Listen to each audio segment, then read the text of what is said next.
I am part of the Pan Africanism Today Secretariat, and we have, together with the International People's Assembly, Tricontinental, the Forge, and importantly the South African chapter of the Anti-Fascist International, organized this event, an event where we want to talk about both African liberation and anti-fascism. We want to ask the question about what are the lessons that we can learn, but also what are the strategies that we can employ for today in our struggles and moving forward. Before I get into today's topic, I want to do a few welcomes, because I know people have come from far and wide. So I want to start by welcoming our comrades who were here first, which is the comrades from Abahlali Basimjondolo. Welcome, comrades. Thank you for joining us. You, I know, are celebrating 20 years of existence this year. So we're very happy that you are joining us in this important debate. I also want to welcome our comrades from the National Union of Metal Workers of South Africa, comrades from NUMSA, and the international officer who's leading them, Comrade Zazi. Welcome to tonight's event. But then there are also, I think, a few people that have to be singled out. I think it's important for us to welcome Comrade Ronnie and Amina. Thank you for joining us this evening. Comrade Haider and Comrade Rivka. From Africa to Palestine, we insist that these debates are not to be carved up into bits and pieces. We also, I think, need to welcome His Excellency, Comrade Carlos Feo, the Ambassador of Venezuela to South Africa.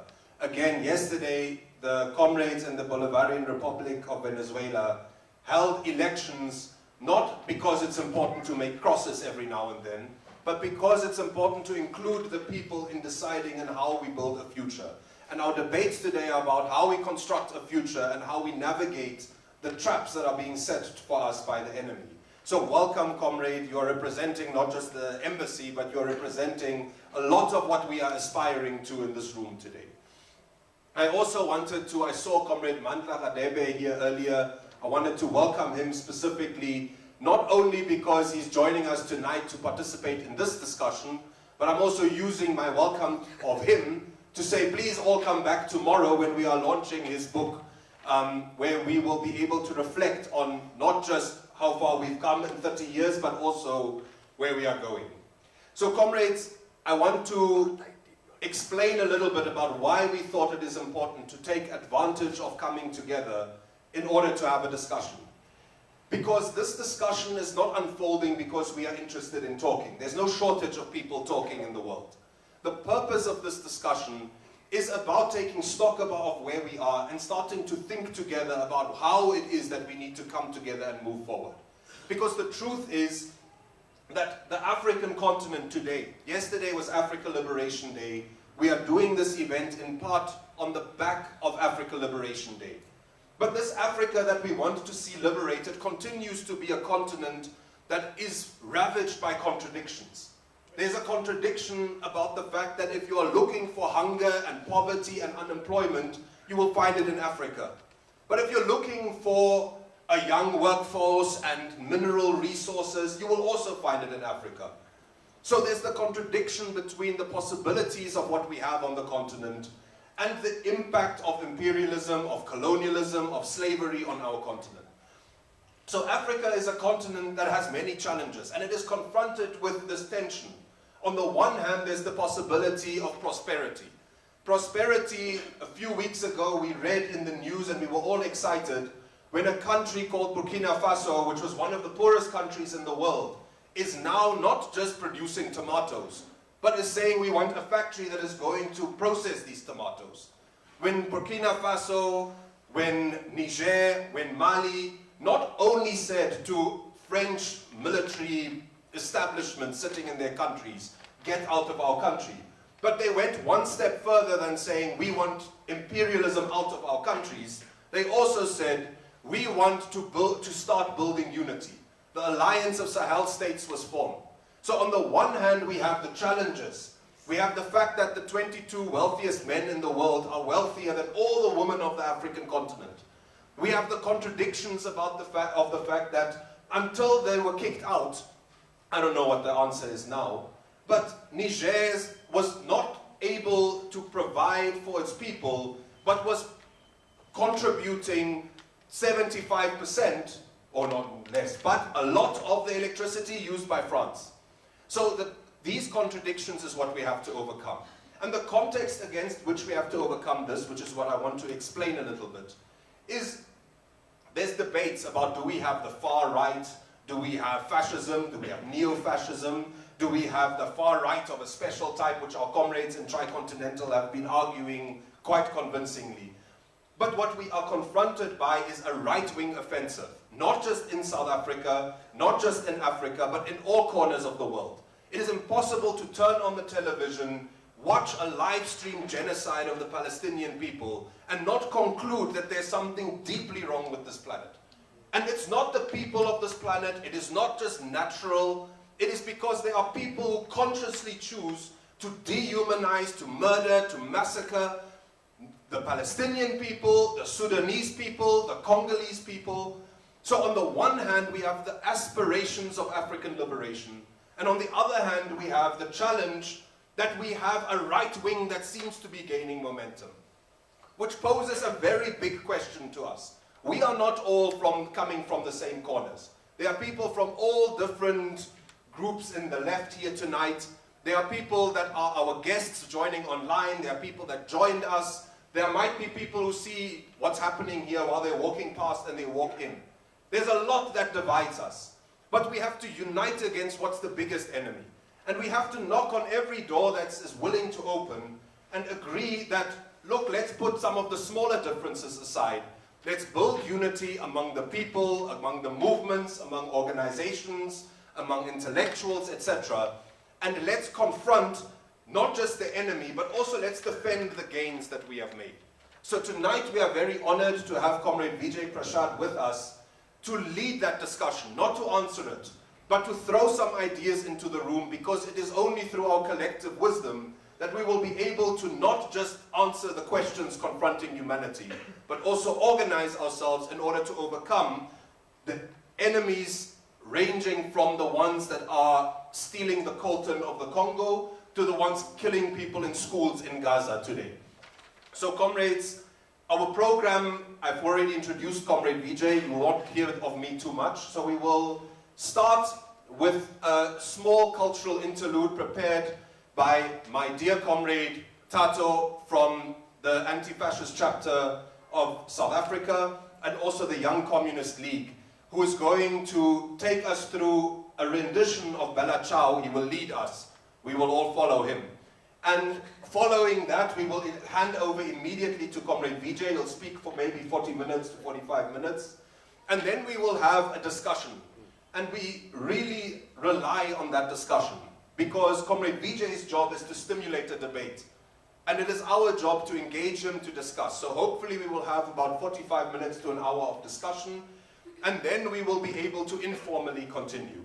So we also have one request, that at the end of the program, just before we break, that we all take our Palestinian flags and move to the front. We would like to take a group picture, not just to commemorate this evening, but to recommit ourselves to the struggle for Palestinian liberation, where we will all agree that from the river to the sea, Palestine must be free.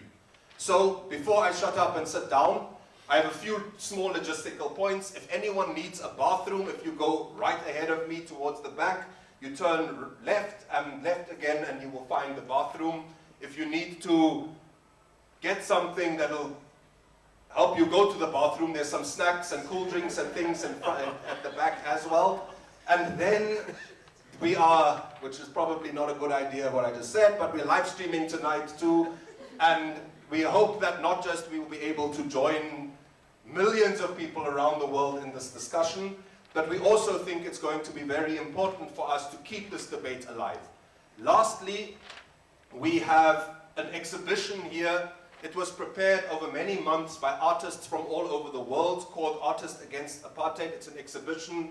Please take a look, please engage this, because it is not just through having discussions, but it's also through revolutionary arts and culture that we are going to win hearts and minds of people and ultimately change the world. So, I will pause here for now, and I will hand over to Comrade Tato. Over to you.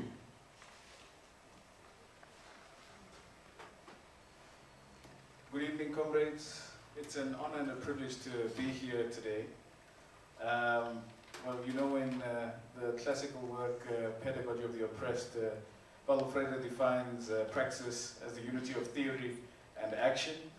And I was asked to be a little bit pedagogical today, prior to getting into the song this evening. I'm just going to give a very brief history about the song Bella Ciao. So Bella Ciao is an Italian folk song with a layered history. It probably originated in the north of Italy in about the 19th century from the Mondi, the female rice paddy workers, who sang it as a lamentation of the harsh working conditions. And in World War II, the song essentially became a song of resistance by the partisans, the Italian resistance fighters against Nazism and fascism in the Italian context. And so, when we sing this song, as my comrade has started off the night expressing, the deep oppression and exploitation that peoples the world over are experiencing should be in our hearts and in our minds. And I think music is a wonderful thing because it's a very internationalist art form. It has this ability to transcend borders, to reach hearts and minds in ways that many other art forms can't. And so I hope as we open this evening and get into the debate and this discussion, we keep all of this in mind.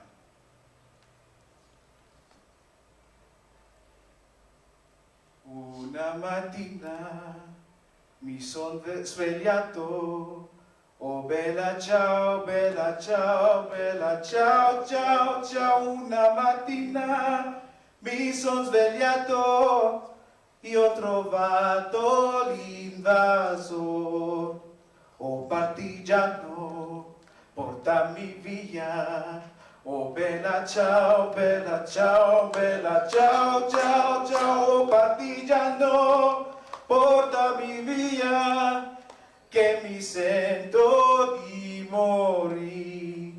E se io muoio da partigiano, oh bella ciao, bella ciao, bella ciao, ciao, ciao, e se io muoio da partigiano, tu mi devi seppellire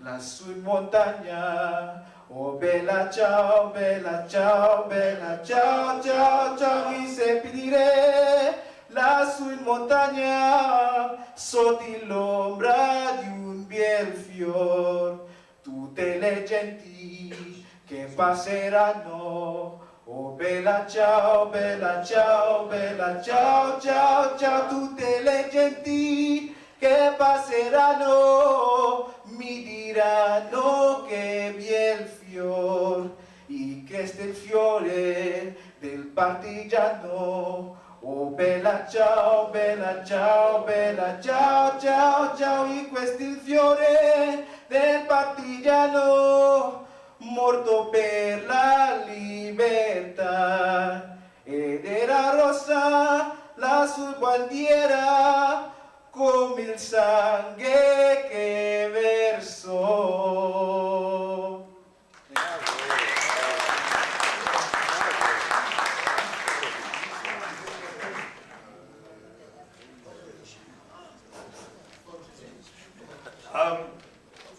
It's great to be here.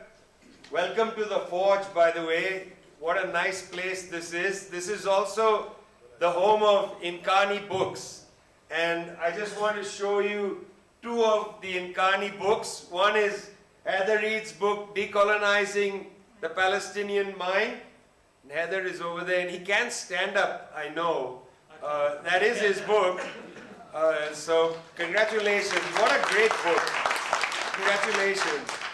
And the other one we'll launch tomorrow, and Mandala's sitting way back there, is called Apartheid Did Not Die.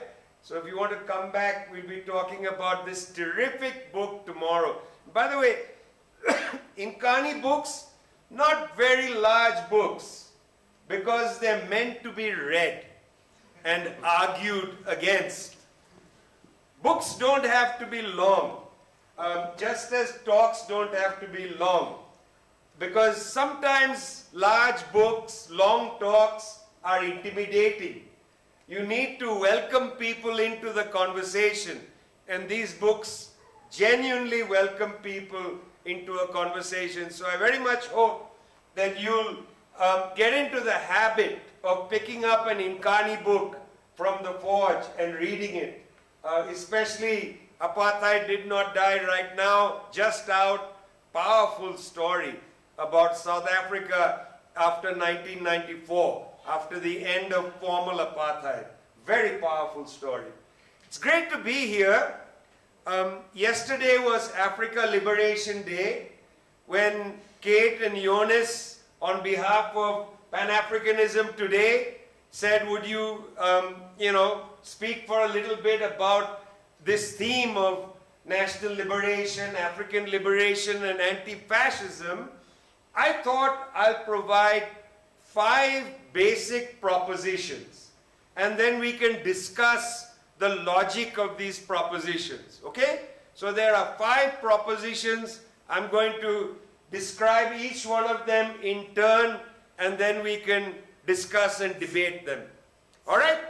5 propositions. If you want to write them down, I'll say number 1, number 2, number 3, and so on to make it easy. Sometimes I say there'll be 6 things and I forget what they are.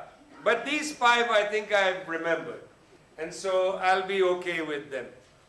This is a very important year, not just 2025, but entering into the next year of 2026, because we're celebrating a lot of anniversaries.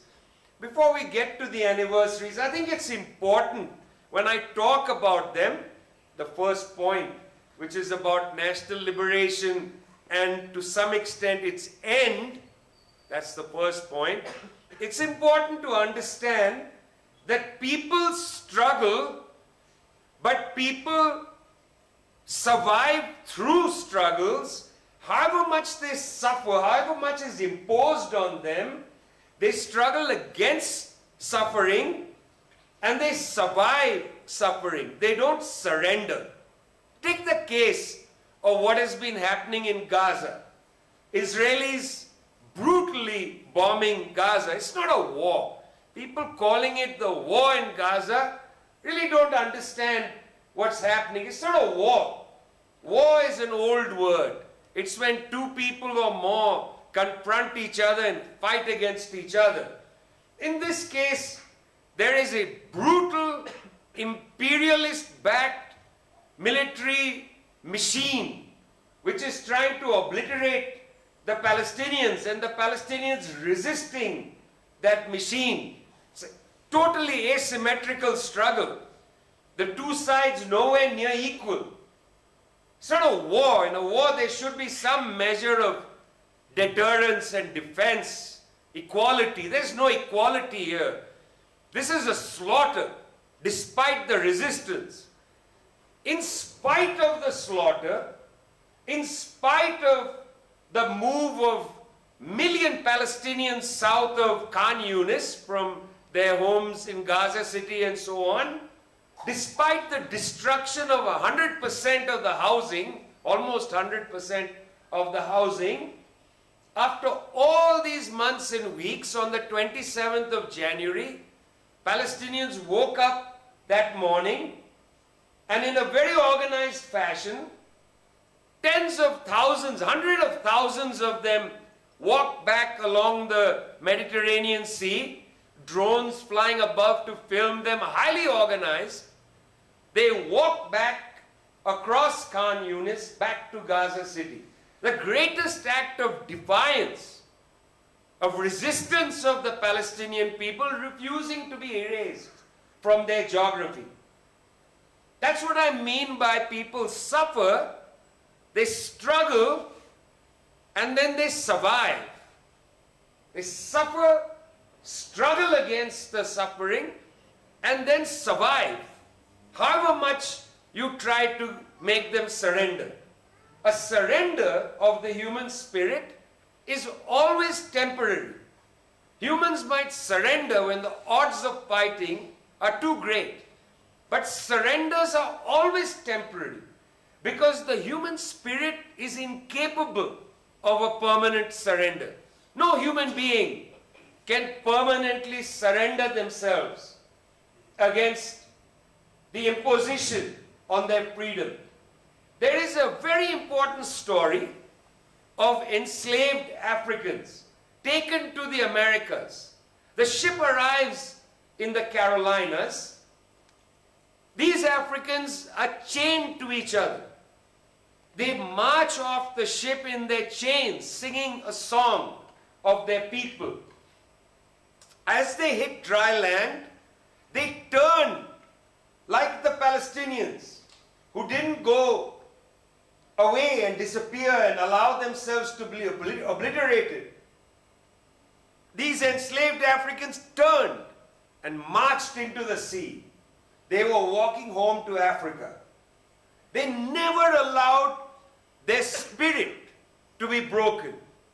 The Africans who were enslaved fought from the first day of enslavement in the Americas till now in many ways.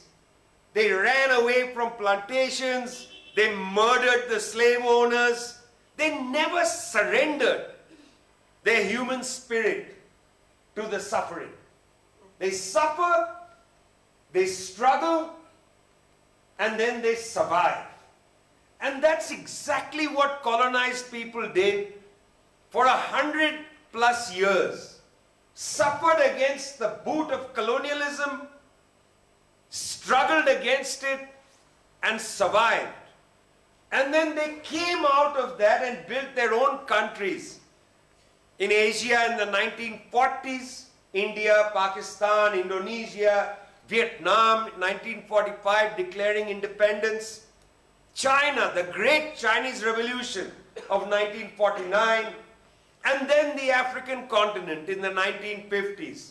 The Gold Coast becoming Ghana, leading the way, led by our comrade Kwame Nkrumah, one of the great left-wing Marxist Pan-African thinkers that this continent has produced, leading the way. And again, remember, changing the colonial name of his country from Gold Coast to Ghana. That's a familiar thing. I'm going to come back to that in a minute. They suffered, they struggled, they survived. And then they came to Bandung in Indonesia 70 years ago, in 1955, for the Bandung Conference. Then they came to Belgrade in Yugoslavia in 1961 to create the non-aligned movement. And then they came to Cuba in 1966, 50 years ago in January, for the Tricontinental Conference, after which our institute is named, Tricontinental, the three continents of Africa, Asia, and Latin America. What did the imperialists do? They watched the colonized suffer, they took all the wealth, struggle and survive. And they said, we cannot allow them to survive. One coup d'etat after another. One violent overthrow of a government after another. It starts in Africa, the most important one. The violent overthrow of the government of Patrice Lumumba.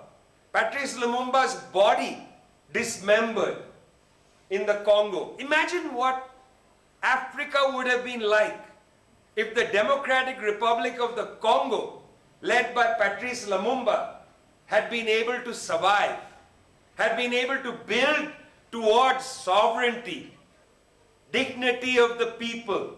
Imagine what would have happened to the rest of the continent. It was not to be permitted.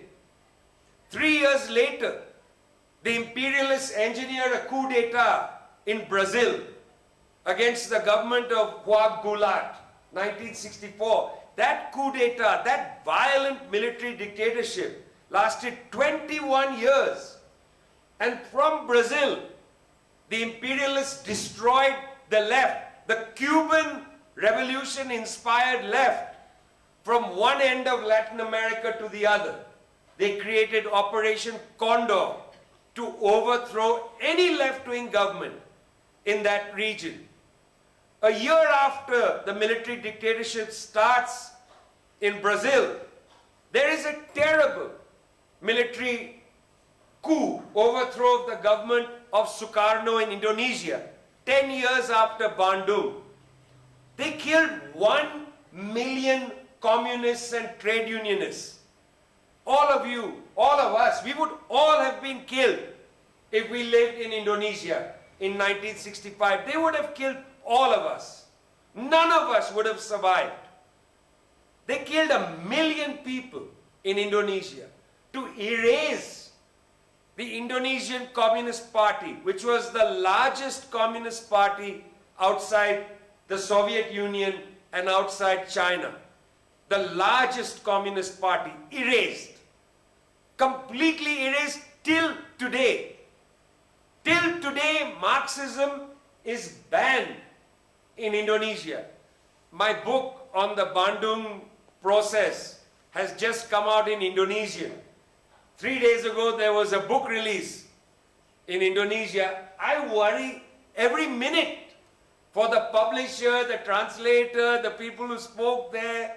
They invited me to come for the book release. I said, bit too much open communist. A member of the government said, no, it's okay. But I'm not sure. It's okay means not that courageous, you know. It's okay means come, then we'll see what happens, yeah. We suffer, we struggle, we survive, but we need to survive also.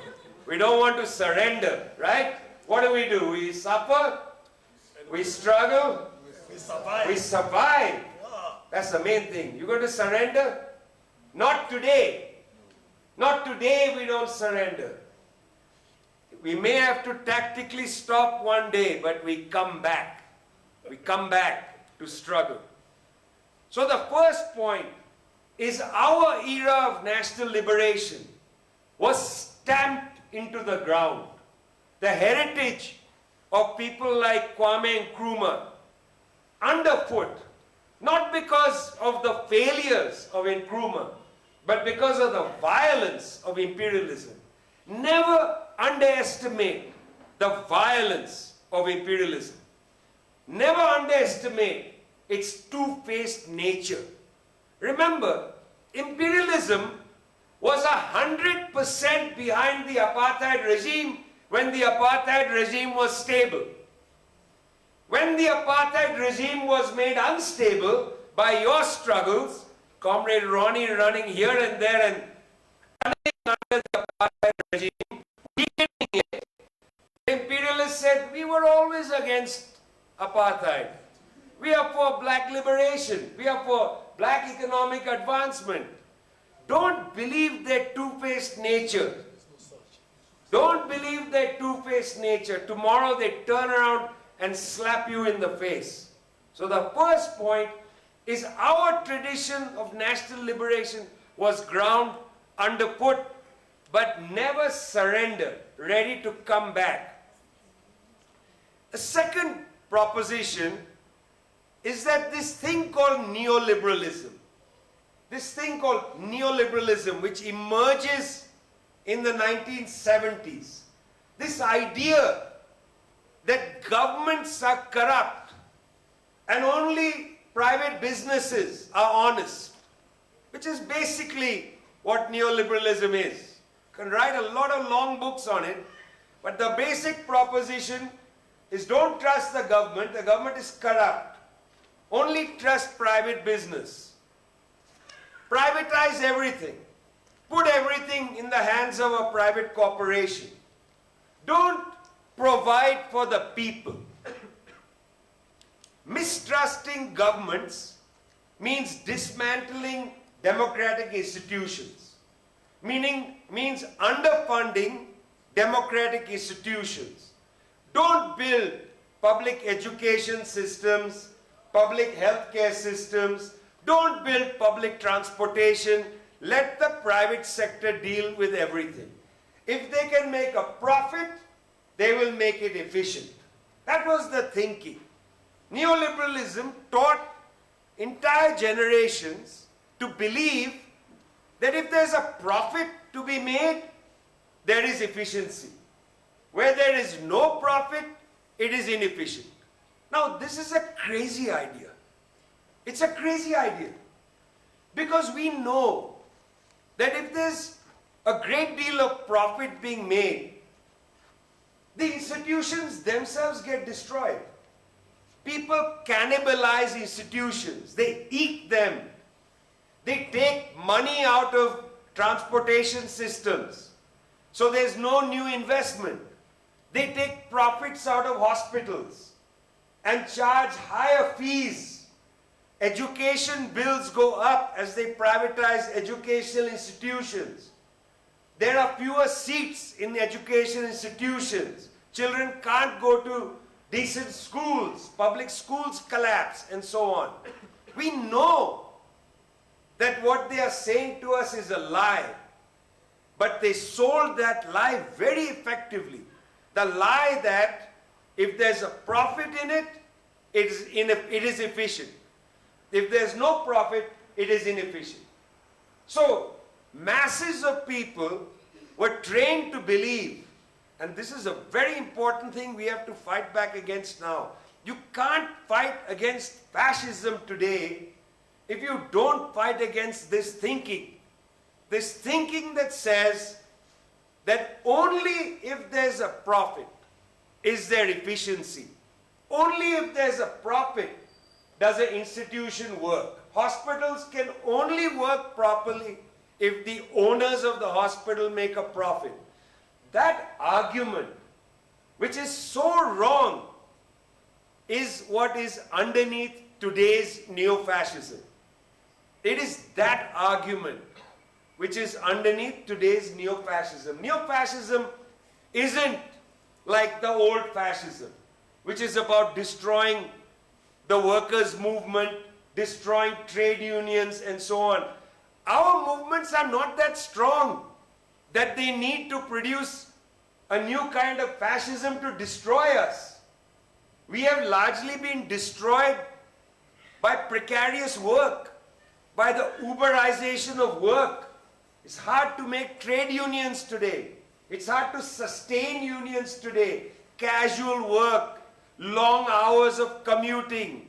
Very difficult to organize workers. Why do they need to produce a new kind of fascism to attack the left? That's not what has emerged today. Today, the neo-fascism that has come isn't a neo-fascism to attack the left, to attack the workers' movement. No. The neo-fascism that has come today has come on top of the argument, above the argument, that if you create a world of profit, if you create a world of profit, that world of profit will be more efficient. And while they want to keep that argument going, they know that that argument is creating problems in society. Okay, so the second proposition is that we live in a neoliberal world today, which is very unstable and has created a lot of social problems. Okay, that's the second proposition. We live in a neoliberal world which has created a lot of social instability, a lot of social problems. The third proposition is this, welcome, please. The third proposition is that this neoliberal era in which we live, this era of cuts for the public sector and greater space for the private sector to operate, for people to make profits and so on, this neoliberal society creates a very particular kind of state structure. The state under neoliberalism is not a normal capitalist state. You see, a capitalist state has a very particular job to do in a capitalist society. Individual capitalists, if you have two people who make computers, two different computer companies, they compete against each other. And what they do is, they want to drive the wages down to zero, basically, as close to zero as possible. So, businessman Carlos brings the wages down to 3 rand an hour. That's it. Businesswoman Kate brings it to 2.5 rand. They'll compete till it's as close to zero as possible. The state has to enter to say, hey, wait a minute, if you guys all do that, you'll have nobody to buy your computers. There'll be no market left because your wages are near zero. You are competing with each other. It makes sense for you in your competition against each other to reduce the wages as low to zero as possible. But if all businesses do that, there'll be no market. Nobody will be able to buy the computers. They don't have any income. You have all the profits, they have no income. So you have to create certain level of minimum wages. States in a capitalist society have a particular role to play. They have to regulate capital, the competition between capitalists, so that capitalism doesn't get destroyed. That's the role of a capitalist state. But in a neoliberal situation, the state begins to play a very different role. In a neoliberal situation, the state has begun to shrink its capacity to regulate capital on the one side. I'll come back to that. State has a limited capacity to regulate capital, to tell businesses you can't keep reducing wages. And secondly, the state increases its emphasis on managing instability in society. Because what the capitalists are doing, as they force the state no longer to regulate them, is that they compete with each other, and then one of them destroys the other and has a tendency to make a monopoly, so that there'll be only one company producing computers, and others may still exist, but one becomes bigger than the rest in almost every sector. And wages decline, or people get to such a state that they're unable to bargain for wages because they don't have any power against this major near monopoly. So their bargaining power comes to almost nothing. They can go on strike as much as they want, but what happens when you go on strike in a neoliberal context? In a neoliberal context, you go on strike and they fire everybody, because there's always other people to hire. You've increased mechanization of production and so on. You don't need so many workers. You just fire the people who are on strike, hire a whole bunch of new workers. So companies begin to exercise far greater power over the state than the state is able to exercise over companies. And we see that in all countries, the power of private capital over the state. But because the state isn't intervening with some element of liberalism, with some element of care for the workers, with some element of care for the capitalists to make a market for them, the state is withdrawing from that. Workers increasingly are being pushed into greater and greater austerity. It's not just austerity from cuts in the state budget. You know, when they talk about the word austerity, they say that means government cutting the budget, government not giving these social benefits and so on. The real austerity the working class around the world is facing is from private capital, which has been suppressing wages lower and lower. That austerity nobody talks about. We again talk about austerity in a neoliberal way. We talk about austerity as if the state is doing the austerity. In fact, capitalism as a system is enforcing austerity on the population. The state is joining along. The more austerity you have in a society, the more chance the population is going to struggle in the way they know. Remember, we suffer we struggle, we survive. But the issue is, how do you struggle? Where there are less trade unions, less people's organizations, people struggle the way they know how to struggle. They steal from each other, they form gangs, they brutalize each other, the working class turns on itself, and so on. And that gives the state the opportunity to create itself as a garrison state.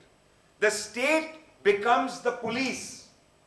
The state is no more the regulator between capitals. The neoliberal era has produced a capitalist state which is basically a policeman's state. In a sense, the neo-fascism we are experiencing is not the neo-fascism of the idiots that will march around making fascist noises. The neo-fascism is within the logic of neoliberalism.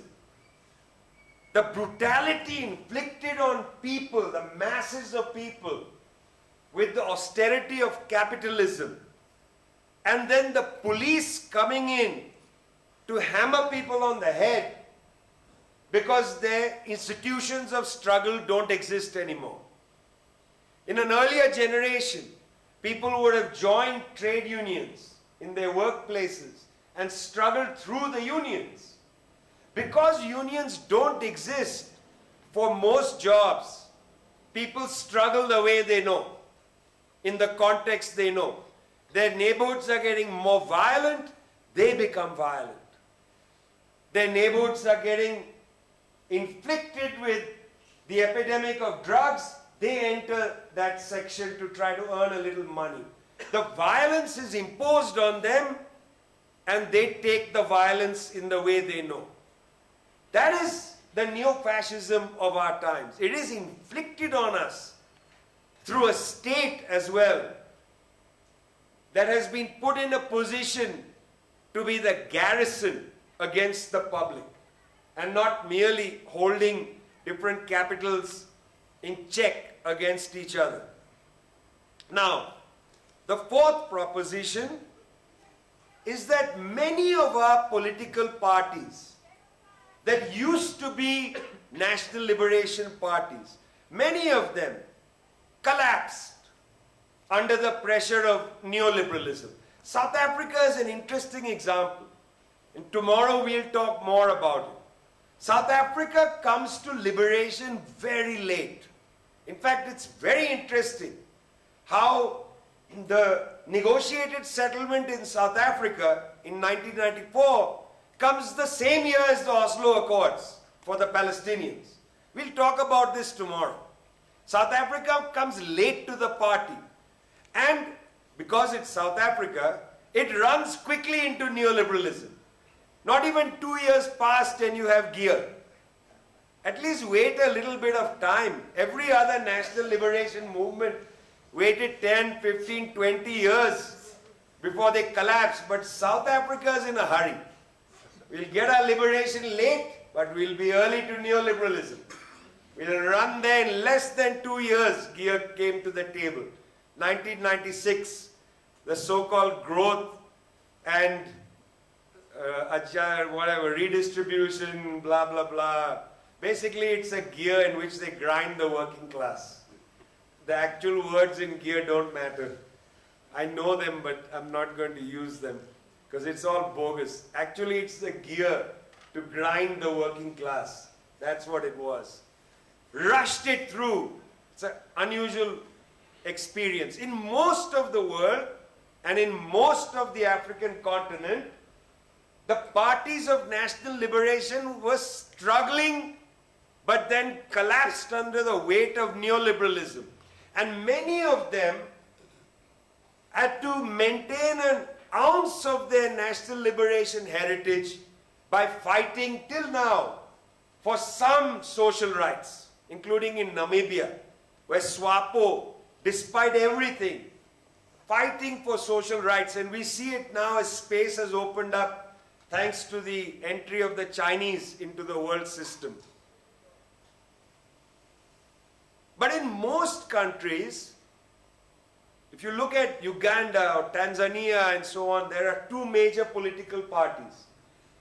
Firstly, if you know the names of them, I would give you a prize. But if you can tell me what differentiates them, I'll give you everything in my wallet. Like, what is the difference between the two parties in Uganda? I mean, what has happened to the politics is incredible. In a way, it's a kind of Americanization of politics, where you have two parties, but really it's two factions of the same party. Yeah, they are neoliberal parties competing against each other. But in much of the continent, the national liberation parties at least fought to preserve social rights, one way or the other. Trade unions struggle to survive, whether it's in Nigeria, the big trade unions of Nigeria, or in Sudan, where the trade unions then played a major role in the upsurge in 2019, the revolution against Omar al-Bashir. Trade unions played an enormous role. Or the trade unions in Tunisia in 2011, led by forgotten his name, interviewed him a year before he died. His story is identical with the story of Chris Hani. Beloved by the working class, right when the government was ready to change, right when he was going to bring the working class into the conversation, they assassinated him. Chokri Beled, yeah. Chokri Beled. Assassinated right when he would have brought the working class into the conversation. He was also, by the way, a very great poet. That's a fourth proposition. That despite all this, because we suffer, we struggle, we survive. Despite all this, most of the national liberation held on, or sections of it. In South Africa, you see the same. There are sections held on to some measure of fight for social rights for the people. Held on despite the capitulation, the collapse of so much of the national liberation heritage into neoliberalism. And the fifth and final proposition. You see, because we survive, we return. And this is really important. You know, I've always said, South Africa, when is it going to change its name? Because what does it mean to call a country South Africa? Yeah, South Africa. What does that mean? I mean, the Gold Coast was the colonial name. They came there, they stole the gold. But when Nkrumah comes to power, they decide, no, we will come to the name Ghana. We are not going to be the Gold Coast. When our brother, comrade Thomas Sankara, came to power in Upper Volta, stupid name, Upper Volta. It's a colonial name. Here's the Volta River. Our country is above the Volta River. We are Upper Volta. No. Sankara said, we'll have a better name than a colonial name, Upper Volta. Our name will be Burkina Faso. He took the two major languages of that region and he took the name Burkina from one of them and Faso from the other, and putting them together, beautiful name, land of upright people, dignity. The most important Sankaraist concept, dignity. Burkina Faso, when are you going to rename South Africa? When is it going to change its South Africa, Ronnie? What is that? At least the Transvaal is Gauteng. Gauteng. It's not the Transvaal. You're right. You're right. Ronnie, you see, what did I say? Suffer, struggle, survive. At least that's a beginning. Next step, yeah? Burkina Faso. What a beautiful name. Land of upright people. See, that's the thing. In this fifth proposition, we have returned to the beginning. What Amilcar Cabral said, we return to the source. We go back to the beginning to start today. We don't go back to the beginning to start from where they started. The people in Burkina Faso aren't going back to 1987 to when Thomas Sankara was killed in a military coup and saying, let's start from then. No, they are going back to the source to start now. That's what Cabral meant. We go back to the source to understand where we come from, our struggles, but we start now. And where we start now is with two concepts. One is the concept of sovereignty. So important not only in the alliance of Sahelian states, Burkina Faso, Mali, Niger, not only there, not only in Venezuela or Cuba, sovereignty. We don't want the imperialists to tell us what to do. We want sovereignty over our land, over our territory, over our region, over our continent. The first concept is sovereignty. But the second concept is dignity. Burkina Faso, land of upright people, dignified. The second concept is dignity. And when the coup d'etats happened, 5 of them in 3 countries, in Burkina Faso 2 in Mali, 1 in Niger. When the coup d'etats happened there because people demanded them. Because their politics had been suffocated by neoliberalism. There were 2 political parties, but they were 2 heads of the same snake. And foreign capital, mainly French capital, was eating that part of the world. So when they said, we don't want the dictatorship of capitalism, it looked a little bit like, we don't want the French here. That's how it appeared. So the slogan that the market women came up with in Senegal, where this protest movement originates, it starts in Senegal, was France, go home. France, go home. Because the dictatorship of capitalism looked to them like the dictatorship of the French. France, go home. That slogan then goes across the Sahel, Burkina Faso, Mali, Niger, and because the political parties couldn't do it there, because the trade unions were not strong enough, they turned to their sons in the military to conduct a coup d'etat. But it was not a military coup like the military coup in Brazil in 1964 or the military coup in Indonesia in 1965. In fact, it's really interesting. I've been, over the last few years, debating a lot of people on this. Very interesting that some people say, well, it's a military coup. If these people had been alive in 1983, they would have opposed Sankara. Because Thomas Sankara came to power in a military coup. But it was a military coup of the people. We have to be able to differentiate that. We have to be smarter than smart. We can't allow ourselves to be pulled around like a donkey by the tail. I don't have a tail. I don't allow you to pull me around. I want to think for myself. I know that what I see in Ibrahim Traoré is not a fascist dictator. I see a leader of the people, a person coming from the people, wanting to build a politics for the people like Sankara. That's what I see. Sovereignty, no France. But it's not enough to argue for sovereignty, no France, without arguing for dignity. Because if you don't argue for dignity, then you're not taking Pan Africanism seriously, you're not taking sovereignty seriously.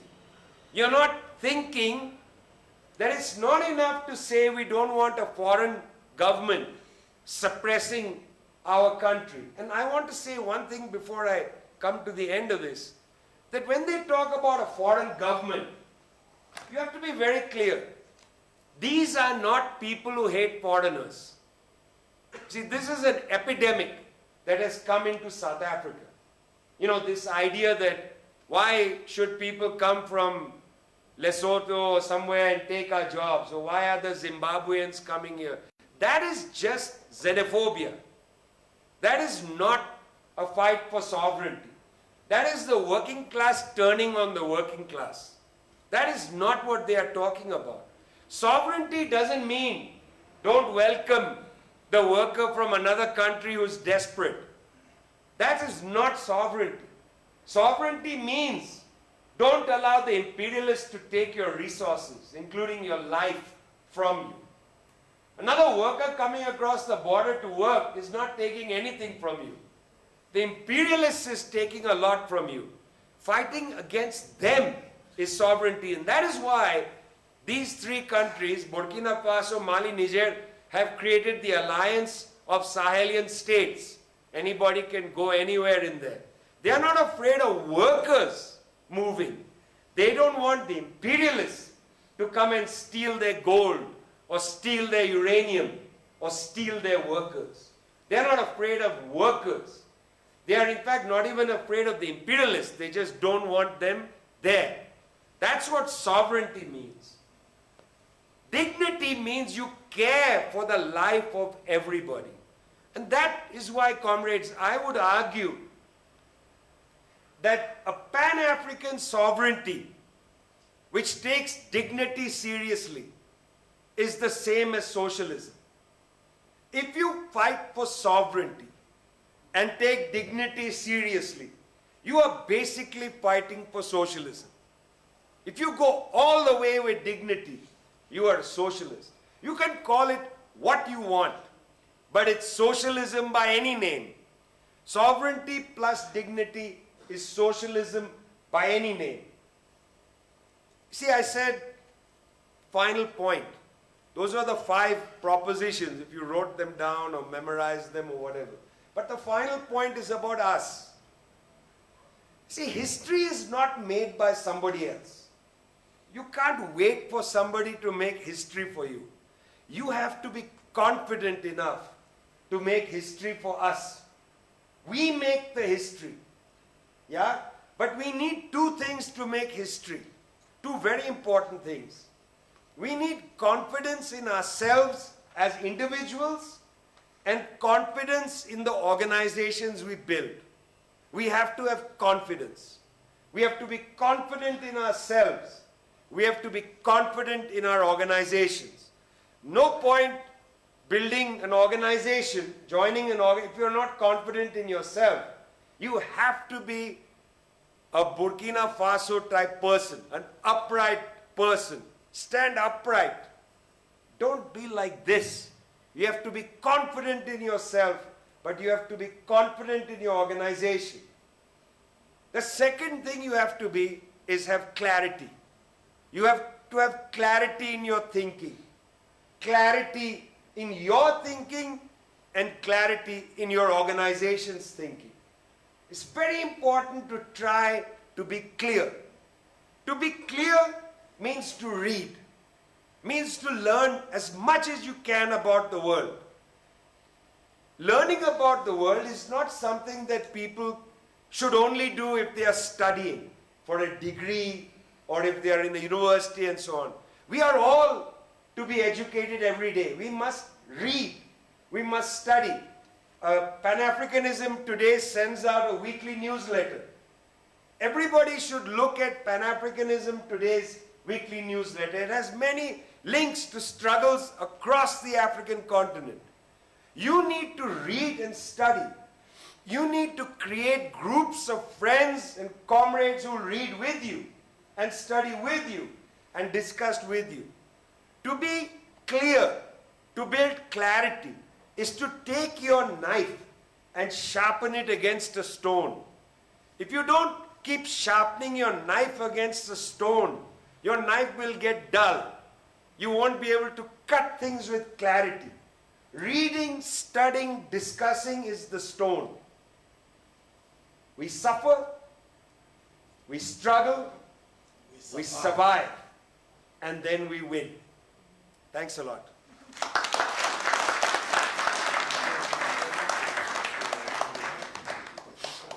I think that deserves an even bigger round of applause.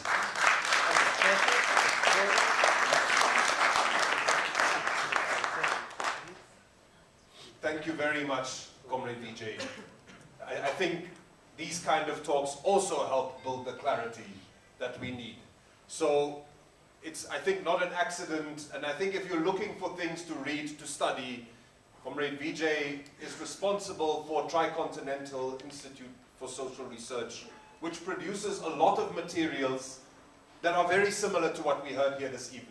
So, before I open up the floor, I saw our comrades from Pudemo enter. Welcome to the comrades from Swaziland. I want to then say that now we get to the meat of the evening, really. There are some fascinating ideas and proposals and thoughts thrown onto the table by Comrade Vijay. So now we can open up. My suggestion is that we take 2 or 3 inputs at a time. Some will be comments, some will be questions. I think it's not Comrade Vijay's job to answer everything. I think it's about us thinking collectively for a while. So are there any hands? I will take the first round. And while you are stretching your hand upward, there's always a tendency for no one to put their hand up first. And then when I'm trying to shut the evening down, there's 50 hands up. So please ask your question now, even if it's not polished, because there's a risk that at the end of the evening, I don't take your hand. Any questions, comments on this discussion? All right. We'll take the first 3. So 1, Comrade Haider, 2, 3, and then we'll come back starting here for the second round, okay? Do we have a microphone? So 1, 2, 3. Thank you. Okay, is it? Yeah. Oh, all right, thank you. Actually, I don't want to comment. And I think I understood everything, and I want to thank you, and I want to thank Pan Africanism Today and Comrade Vijay. This is the first time I meet with Comrade Vijay, but we've been friends for a long time right now. But I want to start by paying tribute, since he mentioned Gaza. And I'm from Gaza, and I spent the first 2 months of the genocide in Gaza. And I want to start by paying tribute to more than 280 academics, including 38 academics from my own university, who have been killed by apartheid Israel. And I want also to pay tribute to more than 208 students of Al-Aqsa University, where I work, who were brutally killed by apartheid Israel, and to more than 45 of my own relatives. I lost a close cousin of mine only last night, actually, who was assassinated by Israel in Khan Yunis. And I also want to read a message I got yesterday. Unfortunately, I don't have my reading glasses, unless somebody wants to lend me to reading glasses. A message I received. A message. I hope it would work. I received from the north of Gaza, from a student of mine, who sent me a message last week, actually. And I promised to read this message to everybody I know. I posted it on my Facebook, and it will tell you about itself. It will tell you about what's happening right now in what is left, what remains of Gaza. One of Ghassan Kanafani's novels titles is "All That Is Left to You," all that remains. What is left of Gaza? And this was one of my most brilliant students, in fact. And it goes like this. Dr. Haider, the siege of despair is more severe than this siege they, the Israelis, are now imposing on us in the north of Gaza, Beit Hanun and Beit Lahia. I am comforted by Ghassan Kanafani, but I do not rest. I recall your lectures and our discussions, and everything seeks to flee from the panic and terror that we are experiencing. Dr. Haider, death lurks around us from all sides, and I'm too cowardly to confront it. Dr. Haider, on this earth, everything snatches life from us, but we are lying to ourselves. Excuse me, I am no longer your resistant, diligent student of literature. I am now the terrified person whom death continues to frighten, never to offer me comfort. Dr. Haider, if I die, I will be sorry for a life I wasted in vain and undeserved. Remember me with kindness, Dr. Haidar. I was in the best mindset while you were teaching me. May you remain resilient and resistant to despair. Unquote. Now, that is Gaza. And I think that gives you an idea about the kind of life we are leading right now in Gaza. Thank you so much, and thank you, Vijay.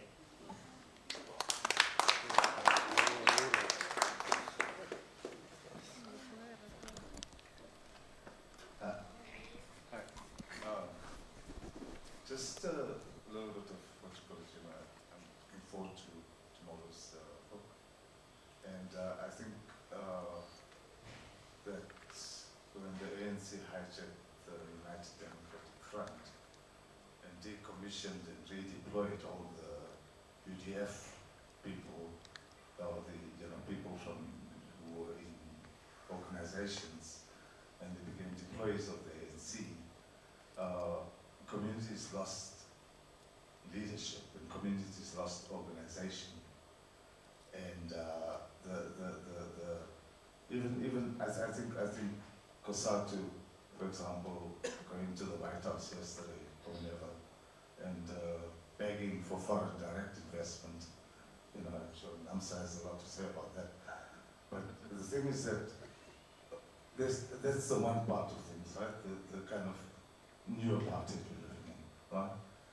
And then there's the other part of it where with the grants and all the rest of it, and what are just squatters? We call them informal settlers, and that economy, and I think the people from Durban would have excellent ideas on how to mobilize and organize at that level, where you see these shanties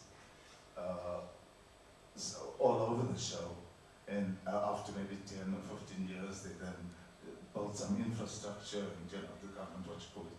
So there's a huge, our Gini coefficient is, I think, the highest in the world, and that says a lot. So as much as we speak about organizing the working classes, we need to speak about organizing what might be the lumpen proletariat or the precariat or whatever you wish for it. Thank you.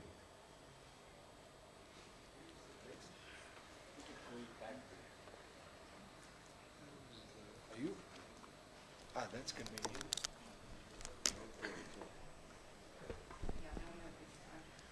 Thank you so much. It was a great talk. I have two questions, and thank you for saying that you can ask it if it's not polished. Because it might seem like a rambling list, but I promise there's a point to it. The first question is around, obviously ideally when we're dealing with fascism, we would like to have an internationalist resistance to that, right? But it's complicated. Even within the Global South, different countries have a complicated relationship with other Global South countries. Just last week I was in a workshop where someone from another SADC country was saying, well, the rest of us think of South Africa as a neo-imperialist country. And that was very confronting as a South African to hear, because of certain things that we do, I'm not saying it's right or wrong, I'm just saying, And so, last week in the SCA, there was a case. Kingdom of Lesotho, and this is an ongoing case, I don't expect you to comment on the case, I just want to use it as an example. Kingdom of Lesotho against a German company that produces solar panels. And they were enforcing that contract, basically, for $50 million. And Lesotho was saying they can't afford it. So what Germany has done is to say to South Africa, the money that you need to pay Lesotho for the water, it needs to come to us first because they owe us. Now that puts you in a very complicated situation, right? How do we build an internationalist resistance when capital puts us against each other? Right? So that's my first question. I hope it makes sense, but in my head it makes sense. The second question is, what do we do about the military-industrial complex? Right? Last month I was listening to a talk by Intel Watch talking about the security sector in South Sudan and how they're just uncontrollable. and how they've really made ordinary citizens' lives difficult, and they've completely undermined peace processes and things like that. The other unfortunate thing is that you will have global north and western countries tying their aid to the security situation. And one of the people that spoke in the talk said something very interesting to say, okay, but where does this sophisticated security equipment and technologies that this intelligence service is using come from? It comes from the global north, right, which amplifies the situation. Then you turn around and say, because of your peace and security situation and instability, we cannot give you money. So it's like, a bit of a rock and a hard place. We have to deal with the military industrial complex, because you spoke about the garrison state. The garrison state is not just a state problem, it is, funded by this entire industry. So I just wanted to get your thoughts on it. Sorry for speaking so long. Great, thank you. I know I said 3 questions, but I think Comrade Vijay is smart enough to take maybe 3 more. Yeah. So we'll start here. I noted the first one. Are there any, maybe 2 more? We will take these 2 and then we'll hand over to Vijay. The longer we wait, the better the questions have to be.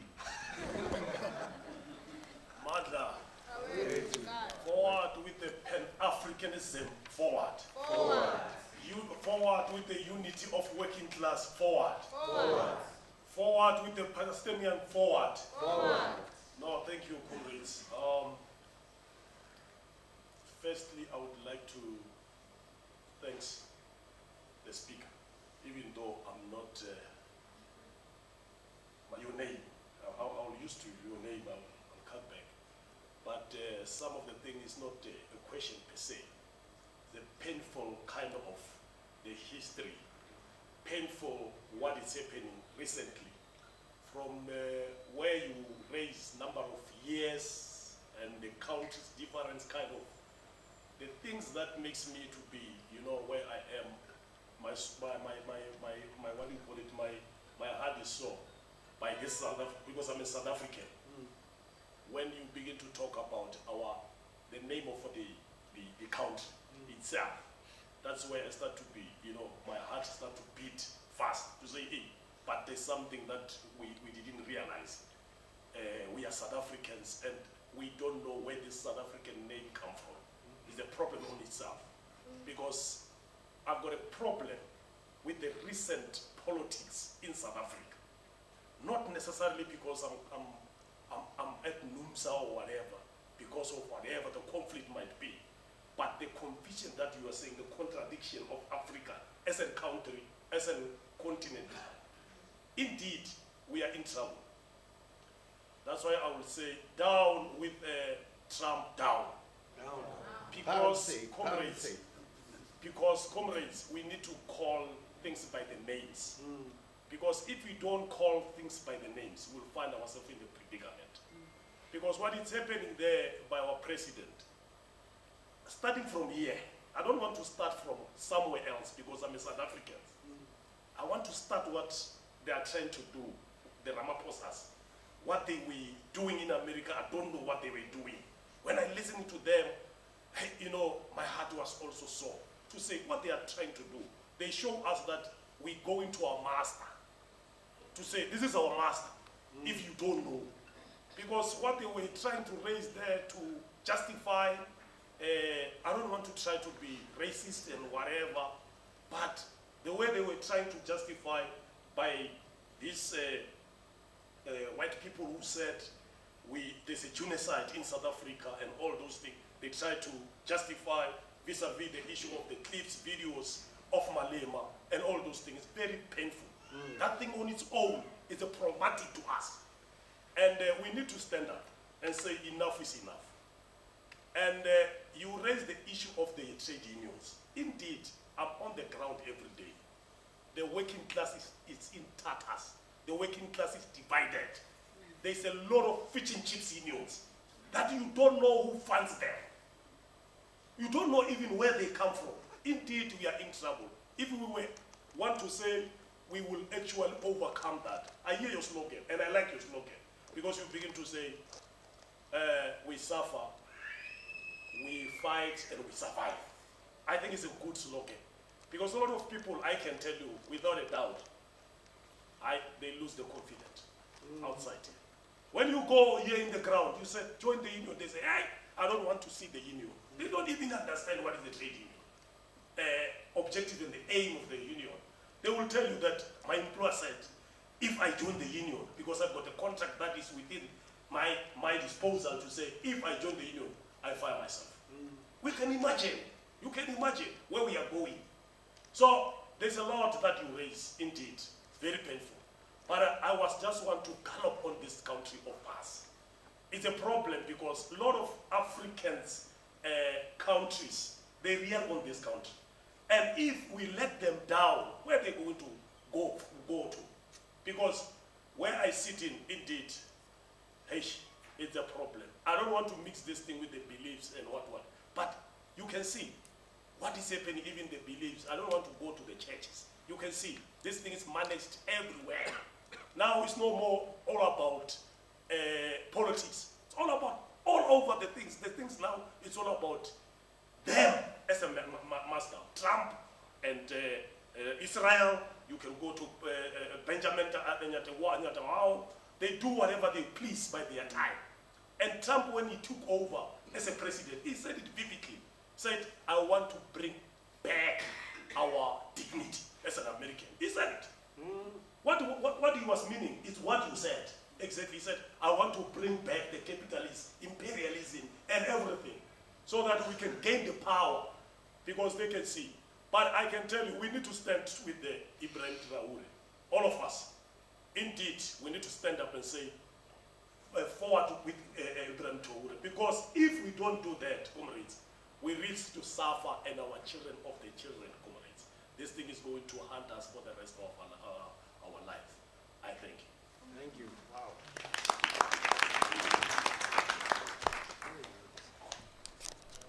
I have two questions. One is something that was alluded in the introduction. What is the sharp distinction that you're making between neo-fascism and fascism? Like, it seems like there are similarities, that it's a reaction to at least some big economic crisis, but it's not similar in other ways. And second question is, in today's world where a lot of the economies are in gig, where the traditional ways of organizing working class like unions is not working, what is the way you see forward to organize gig workforce, or what are the experiments that you have seen which are promising? Yeah, that's it. Thanks.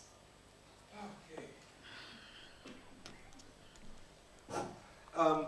Firstly, I agree with you completely. This is a political fight. It's a fight of the imagination as well. When you say that there are workers who have contracts that say, if you get involved with the union, you fire yourself. Absolutely. You fire yourself. It's a political matter. It's not just an economic matter. It looks like an economic contract. I agreed to take this job so that if I join a union, I fire myself. What kind of economic contract is that? It's insane. That kind of contract should be illegal in a democratic society. That's a political matter. Why is it that the government has allowed contracts like that to be written? The government has allowed contracts like that to be written because the state is a neoliberal state. The state has collapsed. The Labor Department is the department of managing the relations between workers and the owners. And they take the owner's side because they often wait to leave office to go get jobs in the corporations. It's a revolving door. It's a neoliberal state. I go and work in the Ministry of, military, and then when I leave office, I go work as an arms contractor. The revolving door. It's a neoliberal state. It's not a democratic state in many ways. How can they even allow a contract like that to be legal? I mean, you and I can write any contract we want, but there are some contracts we cannot write. There are some contracts that are just illegal. Like, you cannot write a contract with me that tells me to steal from people on the street. The contract is illegal. So we don't have the right to make any contract. This is a political matter. It's not a trade union matter either. It's a matter of the values of a society. What kind of values allow private companies to force a worker to sign a piece of paper that says if you exercise your democratic rights, you fire yourself? Because after all, unions are not illegal in South Africa. There are laws that regulate unions. That means unions are legal. So the contract is illegal on the face of it, because a contract is preventing you from doing something legal. It is an illegal contract. How is that not being taken up in the courts? It's crazy. It's crazy. And it's not taken up in the courts because we are losing faith in legal systems, because they are smothered by money. The media is suffocated by money. The courts are suffocated by money. The institutions of the state are suffocated by money. Money has suffocated human life. And this is why we hate capitalism. And this is the nature of your struggle, comrade, and our struggle. Our struggle is the same struggle. It's a struggle to defeat not this company or that company, but to defeat this hideous system that allows somebody to write a contract that tells a worker that if you join a union, you fire yourself. That is insane. By the way, I listened to everything you said, but I got stuck on that point. I got stuck on that point because it is so insane. It is so insane. And it also makes me angry. And that is a point I didn't make in the presentation. That it's okay sometimes to get angry, because this world makes us angry.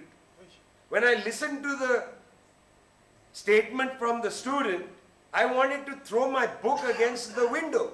I felt so angry inside, but not paralyzed.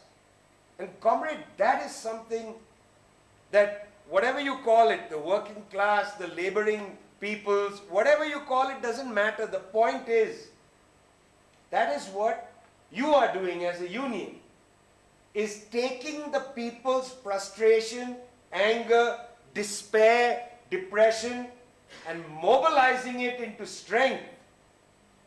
The reason you are in a union and wear the cap proudly is to take despair of your fellow workers, whether they are in a job or not, whether they are working in a sector where there's a union or not. Because a trade unionist is not somebody who's only interested in trade unionists. Trade unionists are interested in the working class, whether the workers are working or not. You are the one who gives the workers strength out of despair. That's how the fight starts. The fight against the suffocation of money. Money suffocates institutions, but we don't lose hope because we suffer, we struggle, we survive, and then we win. And that's important. That's very important, the winning part. And you know, this question of suffocation is the same as with the military complex. Because look, frankly, most military deals are not about the military equipment. Most military deals are about the bribes. That's what big military contracts are about. $150 million deal, 5 million, 10 million bribe. Kickbacks, used for all kinds of things. Tony Blair's Development Secretary Claire Short said it very well. Why deliver the weapons? Why even discuss the weapons? Just give the bribes.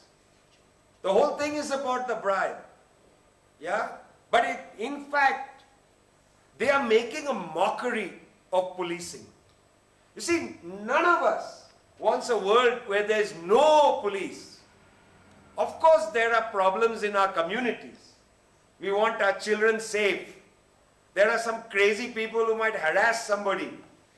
We want in our communities to feel safe, of course. But we don't need a military occupation. We don't need the military or the police to look like the military, to wear military uniforms and break into our houses and terrorize families. You know what's happening every day in the West Bank and in parts of Jerusalem, where the Israeli military comes in and bashes doors down and seizes people. That's exactly how the military police functions in Brazil, in South Africa. We don't want that. So it's not just about bribes, it's actually the equipment is scary. We don't want that. In the Sahel region, the European Union was selling Niger, Burkina Faso, Mauritania surveillance equipment banned in Europe. Just like they throw their garbage into our countries. United States used to sell garbage to African countries. Nigeria used to buy US computer waste and dump it in Lagos, in a large slum, where children would go through the computer waste and get poisoned by chemicals and die young. It's like chemical warfare against children. Just like they sell garbage, they sell equipment banned in their own countries. And you know, this is partly again a political problem. In 2016, the African Union passed a resolution saying we recommend there be no foreign bases in African soil. There are about 50 US military bases on African soil. But the African Union has already said no bases. In 2016, we're almost at the 10-year anniversary. Nothing has been done. Where are the governments? A matter of political power. In Niger, they've said, close down the world's largest drone base in Agadez, run by the United States government. Close them all down. Why do you need American bases on African soil? Why did you need French bases? Shut them all down. You don't need them.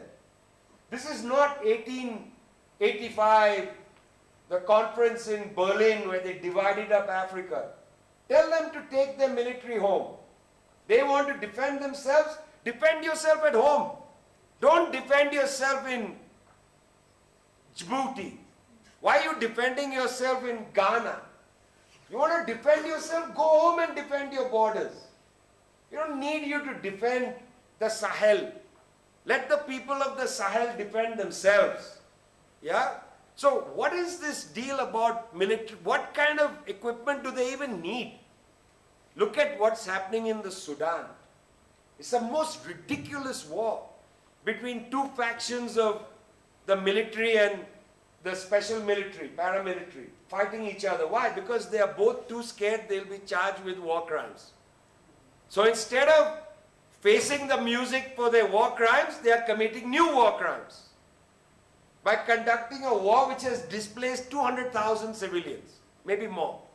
Almost the total population of Darfur back in, because the fighting is happening in northern Darfur. Nobody talks about Darfur anymore. They used to talk about Darfur after the 2014 war against Gaza, when the Israeli lobby said, don't look at Gaza, look at Darfur. And they used to basically give people banners that said, save Darfur. Today there's an even worse war going on in Sudan, they are saying nothing. The way they control the media is extraordinary. Okay, so yeah, of course, why are you wasting your money on so many weapons? Because of the bribes maybe, who knows? But definitely you don't need those weapon systems. India and Pakistan just had a brief air war. It was basically 2 hours long. And they demonstrated that if you have 4.5 generation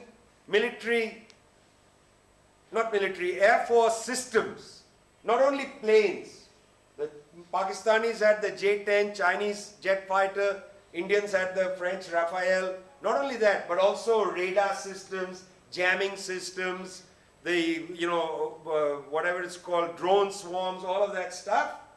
If you both have 4.5 generation, it's a draw. Nobody can win. So they both de-escalated. Why are you building up your military? Who are you going to conquer? I mean, who is South Africa defending itself from? Is Swaziland going to invade South Africa? Is that the plan? Who's going to invade South Africa? Relax. You don't need such a big military. Your greatest threat is from the United States. Defend yourself against them, but instead you go to the master to ask permission to be alive. Okay, it's true. There is a difference between the old fascism and the new one. See, you have to take seriously the fact that the context is different. What is this new kind of politics emerging into? The old one was very clear. It starts in Europe, where after the Great Revolution in Russia of 1917 that created the Soviet Union, after that, the revolutionary wave comes through Europe. In Italy, in Turin, workers are on strike, rolling strikes. They take over factories and so on. In Germany, twice the communists almost prevail. In Bavaria, in fact, they make a Soviet republic. The emergence of hardcore fascism in Italy and Germany was basically a counter-revolution against the possibility of a revolution, a repeat of what happens in Russia. That's the essence of that fascism, financed by capital. And in fact, the fascism is never going to behave exactly as the capitalists want. It misbehaves. Its leaders go crazy. They begin to imagine that they are supermen. Yeah, Hitler goes beyond the remit of what the German bourgeoisie intended for him. Go, demobilize the working class. Put the working class in tatters. He does that. Then he goes further and says, I'm going to conquer the whole world, make a Lebensraum.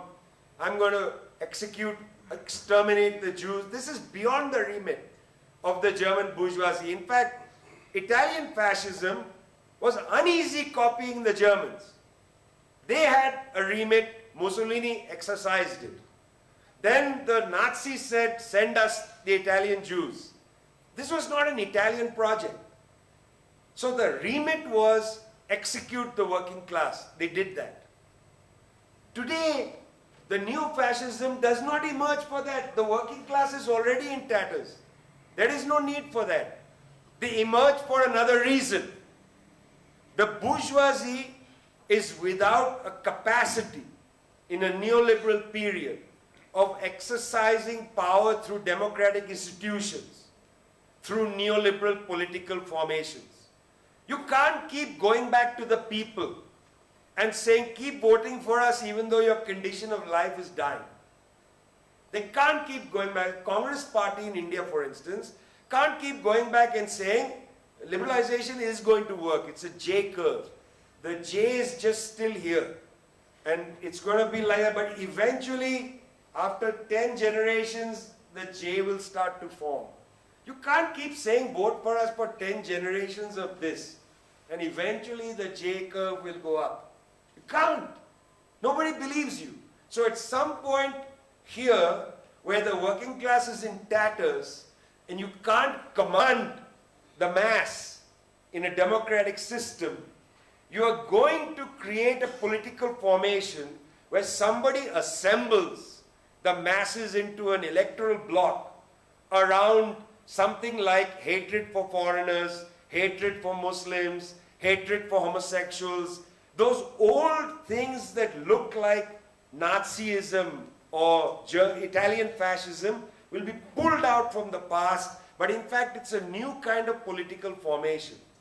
They have emerged to assemble mass politics of the right through this hate form of politics. But they are not coming to smash the workers. In fact, they are coming in a very bizarre way because they have an intimate relationship to democracy. They are unwilling to abandon democracy. They want to continue neoliberalism with the facade of democracy, but being able to assemble mass politics. This is a completely new political formation. It's not the old fascism. Yeah? Trump, for instance, has no problem with democratic institutions in the US.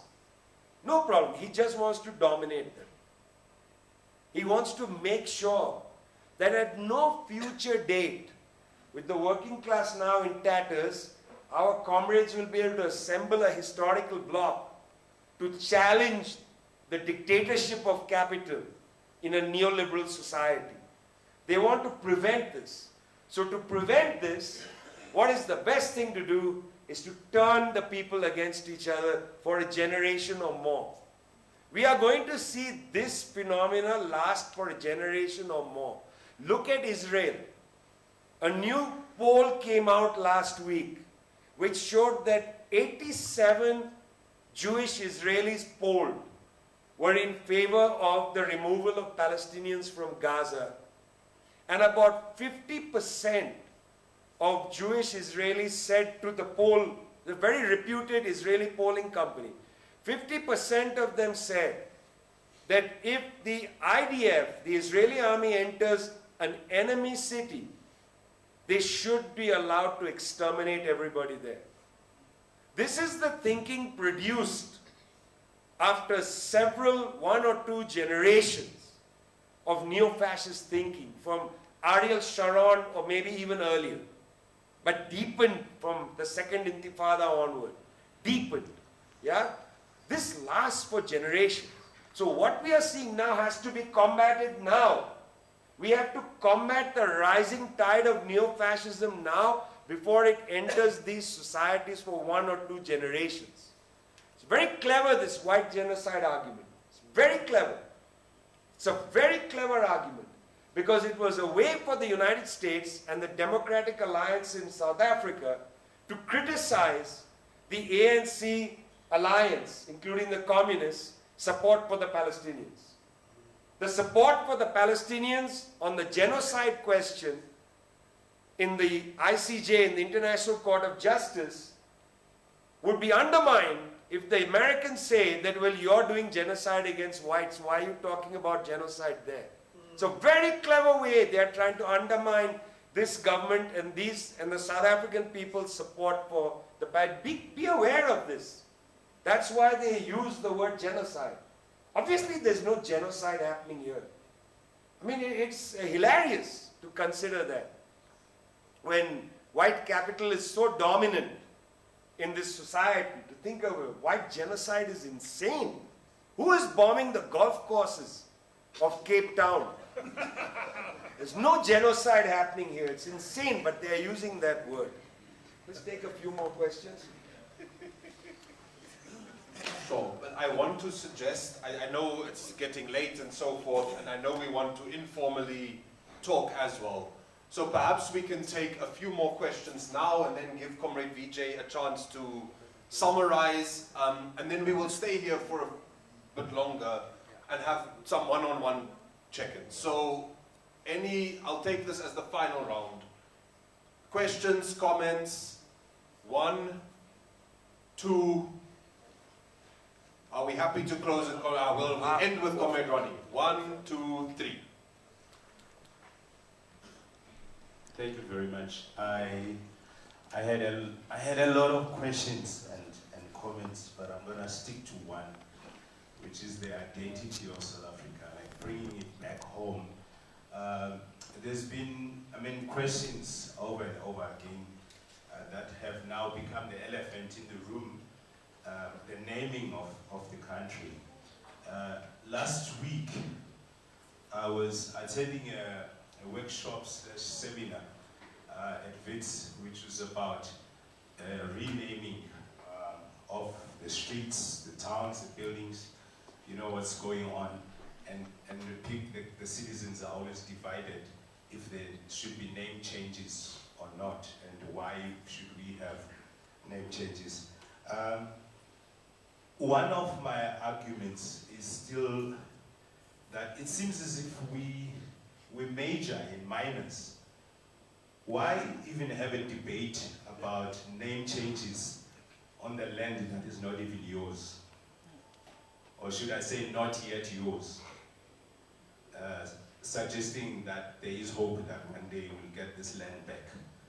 Because we live in a country where the natives of the country are called informal settlers in their own land. Illegal miners mining their own minerals, and they've been mining them long even before colonialism happened. Well, the list is quite long. So when it comes to the question of identity, I want to also suggest that we have got leadership that is very far from creating a country with an identity. Hence, you see in Parliament people arguing and making a mock of that institution. Because we vote for political parties that just want power, but not to change and improve and free their own people. For 30 years, this country, in this country, natives or black people were given a political power, not economical power. Even that political power is not 100%, because they still have to consult. If they don't have to consult locally to the capitalists, they even have to go and consult to the Queen, which is now the King, in Europe, and the superpowers from the most powerful country in the world. So we really have lots of problems here in our country. We need to come to a point where we really have leadership and identity. And I think by doing that, we need to challenge the leaders that we vote for and not focus on which political party is better than the other.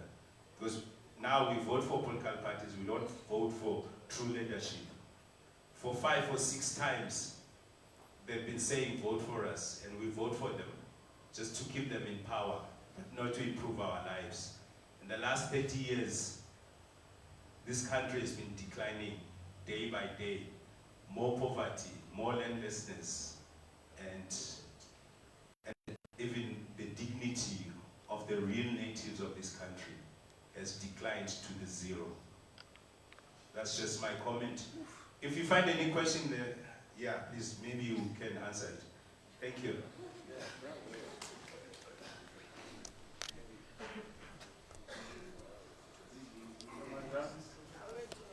Amanda?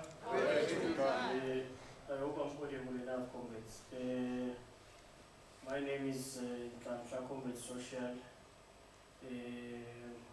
coming from an organization by the name of Podemo, under the youth languages called the Swaziland Youth Congress. One will start by taking this opportunity to thank Pan Africanism Today for organizing such inspiring lecture. Comrades, mine will be what motivated me firstly to come here. It was about the topic which says African liberation. The first part took my attention, you see, the African liberation. Then I want to pose a question here, that when all the African countries were attaining liberation by those post times, I want to ask the question, what happens to Swaziland? How come everyone forgotten about Swaziland? Because everyone here, you are now guys struggling for economic freedom. But in Swaziland, we are still fighting for the liberation just to align yourself to a political party, just to vote. It is even illegal to wear political party t-shirts. Political parties are not allowed. And then if PET today could take an instance and say, all those who are in exile in South Africa coming from Swaziland, can they come to our Bela facility there? You may find that we can occupy that space and find that we don't have even room to sleep. But nobody talks about Swaziland in their struggles. That country there is governed by the barrel of a gun, fear. But everyone here, when you say you want to go to Swaziland, they will say there's a beautiful scenes, there's happy, but not in anyone who took in time to, those people are silenced to have a barrel of a gun. But I'm not there today, comrades, I just want us to say this. When I attended one of the political lecture or political schools in Roma, where we haven't reached the point whereby I once asked those comrades where we were in the room to say, comrades, it seems like every time the working class gather just to lament every day. We lament, but we never organize ourselves towards a program which can at least enhance us to solve the problem we are facing. We are busy darting around the elephant, but we don't go straight to the elephant. Can we ask ourselves why the USSR has to collapse? And then now, when you see the working class, you say we don't understand the importance of us owning any mineral. You see, when Abika Cabral said, the people are no longer interested about our ideas. You can speak your idea, everything, but the people, they want material things. Hence, that's why the people, when it comes to voting, you can listen to Julius Malema all night. He's very correct. Every day he will tell you correct things. But then he will do everything to confront the state head on, even to say, hey, you see what, now we're faced with load shedding. Hey, let's now see South Africa, everything should not move. Then come voting part. The party will just get 9%. You will put dustbin all over Gauteng, all over the provinces to clean everything. Let's come to voting part. They will not even understand what does it mean. He will put simple ideologies to say, can you look at this? People in the jail, in jails and everything, they get free meal, free electricity, free clothing. Then now when you compare it with the school-going kids, you have to pay for everything. Meaning criminality, when you're a criminal, you are better than when you're a student.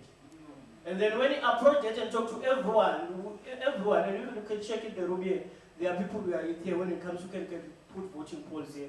They couldn't vote for the ANC today, even now. Even if you can put everything on slate, everyone could see. But you know what the problem is? It goes back to what the comrade just said, that even you will check even the contract which says to you, you are not allowed to join a trade union. You will check that contract, you know why? Because you are harmed. That is how capitalists operate. You see, they switch you the economy and starve you, so that every day you think about the bread and butter issues, and then you forgot about the cause. Then now, I want to put a practical example again on the African leaders. You see, I'm very, very hard on the liberation movement. Those who fight post-colonial, who fight for independence. You know that those old Madalas all there on this African summit, they think like we owe them something, that they were struggling and they were fighting and they were active during their time. Because when they took power, they never adhered to the manifesto and to the charter that were written and adopted by the people who were struggling by that time. But when they get there, they become puppets of the West. They now focus more in the material things. Go and check the life of President Ramaphosa there. When they say what you want, he never defended blacks. He just, they say, if you can just assist us with crime and with surveillance, you see put cameras, you can't go there as one powerful house of African countries. So when you talk about South Africa and Africa, you mean something. But when he went there, he didn't defend black people. And he didn't even bring statistics to say, when we are talking about genocide, talk about this, talk about this. He didn't even bring the Marikana incident. He didn't do anything about that. Then now you can go yourself at Sentin and interview a few people. As black, where are we working? You see the whites are working in those we are employed by the whites. And then when the majority of the blacks in South Africa are poor, who are the employers? Are whites. But when you go to America, they call that genocide. You see, in Swaziland, I usually tell them that when you want to refer to violence, you don't necessarily mean the police brutality alone. When you talk about violence, to starve me health facilities, that is violence. To starve me education, that is violence. When I want to water and you refuse to give me water, that is violence. Because without proper healthcare facilities, it means you are correctly challenging me to death. Go now to those who have medical aid, and those go to the poor, those that have medical aid. If you don't have medical aid, you can die because they don't have antivenom in those rural hospitals. And then those in medical aid, they hold your life even if you can get it by accident. They take you to the private hospital and they say, when in the reception, they say we want access fee, 600, and then you produce your medical aid, you pay. and then they say now we need 4,000 just to assist you, and then you pay, and then you can help. Then now go to the Gogos, grandparents in rural areas, those who don't have the 4,500, and then those hospitals are full as we speak right now. So comrades, it's not about us lamenting every day because we know the things. It's about us organizing ourselves to the right direction, comrades, to say, but now Pat is doing the very correct thing to give us teachings every now and then, but the missing part that we lack, comrades, is organizing ourselves towards a progressive program. As the working class, we should own a mind, comrades. You see, without owning anything that will give us muscle to fight capital, you cannot fight capital when you are hungry, comrades. Because those who are fighting, we can be 10 in the room, and then when you want to advance the cause, they'll just give this one 2 million and give this one 2 million, and they say, go and think, comrade. This one is just money for you to think. Imagine 2 million for thinking. And then when I'm sleeping, like I have 2 million in the bank to think. And then when come comrade Yones and telling me about socialism, that they are poor, and I'm thinking my 2 million. And then now when I come back to the next meeting, the post-colonial meeting, they say, hey comrade, yeah man, NBC, we are using this polio to travel. You know, the people don't take you, say, take that ranger there, just to walk around. It's for you to walk when you need things. It's for you just to travel about. That's how sellouts are developed, comrades. They find you at your weakest point. And then you are hungry. So we can't, what we have to do, let's say now, Pet, we have seen we've done everything. Identify 3 or 4. Just own a man, own a land, own something so that when you take us to political, when you take us to political school, we get that particular program. For that particular program, we develop cadres that can stand the grounds like Ibrahim Traore. Stand your ground, comrades. But every time if we come here to lament about ANC, you lament by seeing things and you don't confront the things as they are. It's simply we're doing one and the same thing for nothing. You see, as I conclude, comrades, in the Africa Union summit which was held in Ethiopia then, after the massacre that happened in Swaziland in 2021-2022, and see when King Mswati attended that event, everything, after 5 days they removed him from the Troika agenda. After 5 days, they awarded him with a position. Evidence was they were placed in the International Court, African Union, everything. USB, flash disk about brutality. After he made that, Comrade Chiaro Masego, the human rights lawyer, shooting him point blank in front of his kids and families. You know what they did in Africa there, in Ethiopia? They rewarded him with a seat. And Africa Summit called it the seat that is a Peace and Security Council for the Southern African countries. Imagine a murderer given a seat of peacekeeping in Africa then. And you think like Museveni will talk today talking about human rights. You think all these people will talk about human rights. No, comrades. We need ourselves to be organized in a program that can topic out these liberation movements. Thank you, comrades. Thank you so much, Jay. All power to the people. All power to the working class. All power to the working class. Absolutely. Because you see, comrades, it was one thing, and I was part of it. Can I just come here to face everybody? It was one thing I feel, and I've been part of government with Madiba, where the slogan, all power to the people, was correct. I might lie way too. But actually, we've come to the phase now where we have freedom and independence, okay? Of a type, Comrade Vijay. And thanks so much for inviting me here at Pan Africanism and to Comrade Vijay. It was a wonderful presentation. And actually, we've had a wonderful input from the comrades here. I'm going to try and be very short. There are a few things I wanted to say. You see, Lenin was always making the point after that great revolution, and when they formed the common term, the Soviet Union in 1922. And it wasn't just the working class from the advanced capitalist countries who were there. There were the people from India, from Africa, from Latin America, Asia, and so on, where there was no real advanced, developed economy and a working class. And this was new. and they could see how revolutionary this was. And there was lots of discussion as to whether you could fight in a peasant-based country with little industry for socialism. It's not easy to say yes. You've got to have a working class. That's what Karl Marx taught and Lenin developed. The working class is the grave digger of capitalism. Capitalism which, through industry, through the development of productive forces, creates the working class. So Lenin was outstanding, and it was Roy from India, a great thinker and Marxist, in the debates that culminated in a view that in these Africa, Asia, Latin America, the colonies, that the outcome of a national liberation struggle of all the people, the character of that outcome, whether it would be feudalist ruling or bourgeoisie, emergent bourgeoisie, or workers for socialism, the socialist character, in other words, he said that will depend on the organized strength of the working class in those countries.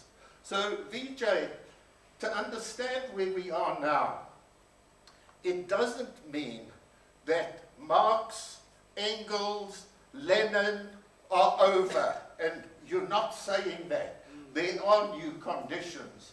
And as Marxist-Leninists, you're absolutely right, Comrade Vijay is playing a very important role with a lot of other comrades around the world, including Pan Africanism, etc., to navigate through all the contradictions. How at this particular time we work our way through the unity of the masses of the globe against the few. And what Marx taught us, and Lenin developed to a higher stage, was that capitalism, and monopoly capitalism, would see wealth and power into fewer and fewer hands. Key aspect then, the growth of national liberation and working class struggles throughout the world. And this, Comrade Vijay, is where I know from your writings you posit the way forward, which is why we need to grasp these fundamentals in the study in terms of going forward. And I think it's been very successful as a step in that direction. What I want to say, and I never ever thought that I'd get up and talk about naming countries and towns and streets. Because if you go back to the collapse of colonialism, when the colonial powers, except in a few countries, from Vietnam to South Africa, Rhodesia, and so on, Algeria, they were allowing a reform. Black faces, a new flag, a new name, and the people would be happy.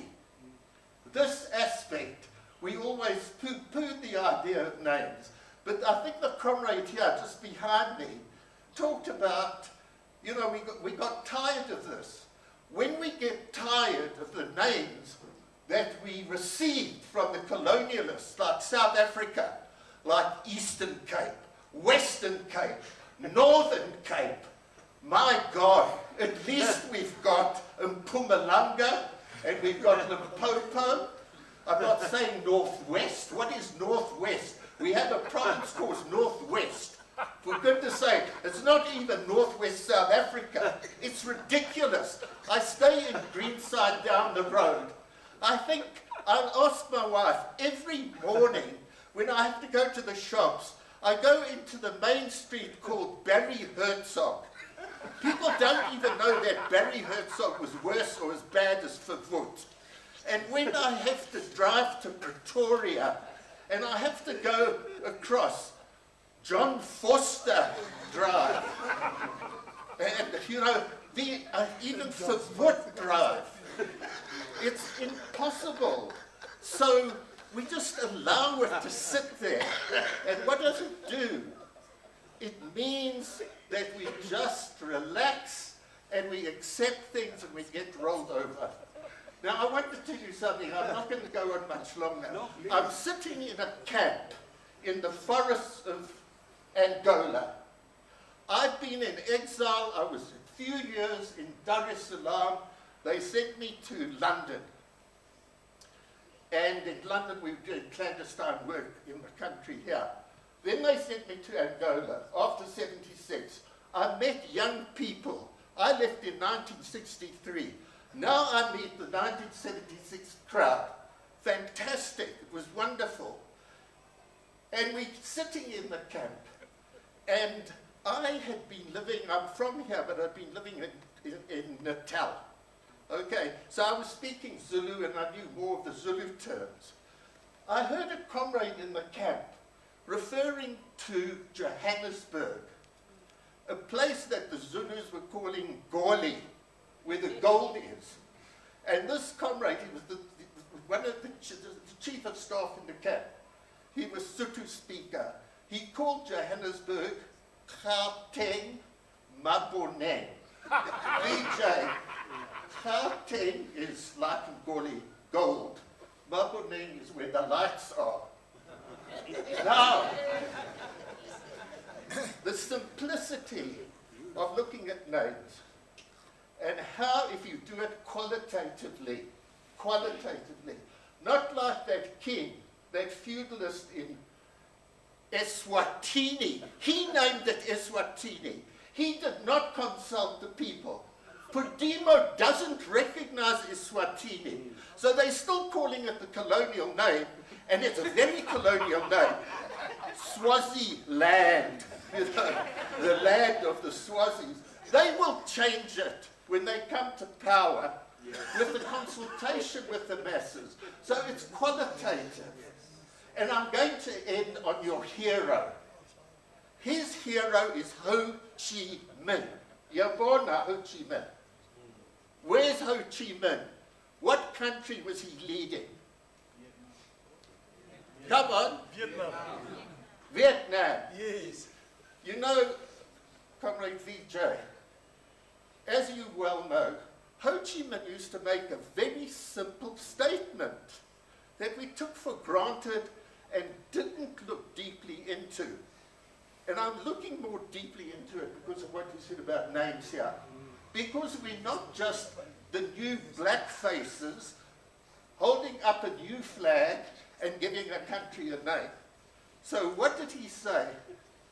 The most precious possession of a people is their freedom and independence. Freedom and independence. A bourgeois could say that. The leader of Malawi, or any country, of Tanzania, Kenya, anywhere, freedom and independence. What he's talking about is what you said, the real freedom of Lenin. That is what it's all about. The dignity, which we think dignity, well, it's just, I'm a dignified man and I can hold a woman and we can hold our heads up. No, it's essential. It's the essence. So that in Swaziland, the people can, and in South Africa, and everywhere, the people can be proud. They have the dignity. Why? It's really only if we're controlling the wealth of our country and governing for our people. So this is where we are in South Africa today. And that's basically what I wanted to say, except I want us to study more of this issue, the theory and the concept of fascism. Because the people of Gaza, of Palestine, they're facing fascism direct, in the most atrocious way, reminiscent of Hitler. The people of Venezuela, of Cuba, Iran and other countries, they're not, thank goodness, because they're strong, and I'm not saying the Palestinians aren't, they're facing a fascism which is killing their people through sanctions. It's the strangulation of the people. Their babies who will be dying all the time, etc. So, Vijay, there's fascism in the world, and it is the question, how long in the non-direct fascist countries, Brazil, we saw what was happening in Brazil with Bolsonaro, etc. Countries of that sort, even here, South Africa, because we've seen how there's sections in this country who want South Africa to basically be in the Western ambit and not in the global South or the East. So what is going to be happening as we go forward if we don't organize and mobilize and create a new international of the global South, but together with the progressive, advanced socialist forces of what used to be called, well, the Northern Hemisphere? Then we'll go under. So it's the most vital thing.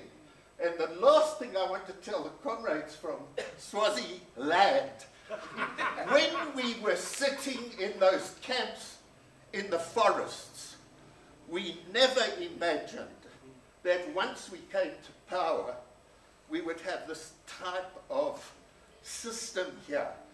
We imagined that we would have a really free, democratic country with a socialist orientation, etc. Tomorrow night we're going to discuss that. But you know what, comrades from Eswatini, from Swaziland, Yebo, we used to say, because we had comrades from all these countries, and I can remember so clearly in the forest at night and our fires, and we had our concerts and our discussions. And one of the things we used to say, comrades would say, I was the commissar, Comrade Kumalo, so when we free South Africa, what will be happening with Lesotho, Botswana, and Swaziland?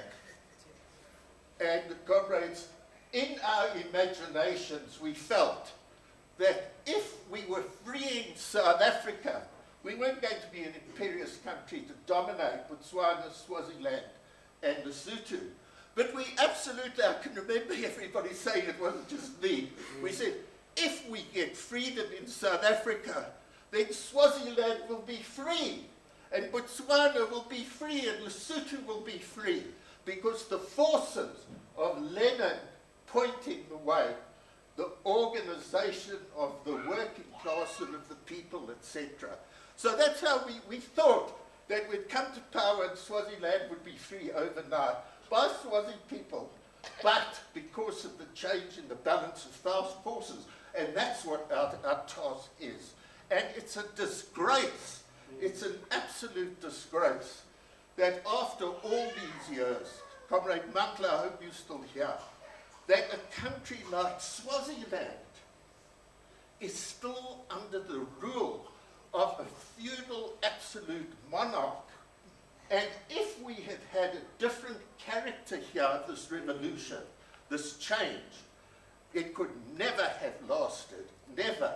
And this is what we owe to our people, whether they're Swazi, whether they're Northwest Cape, East-West Cape, South-West Cape, far north, and whatever, you see.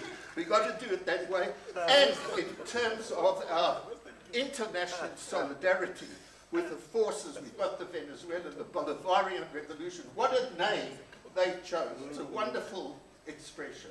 Anyway, thanks very much. Please.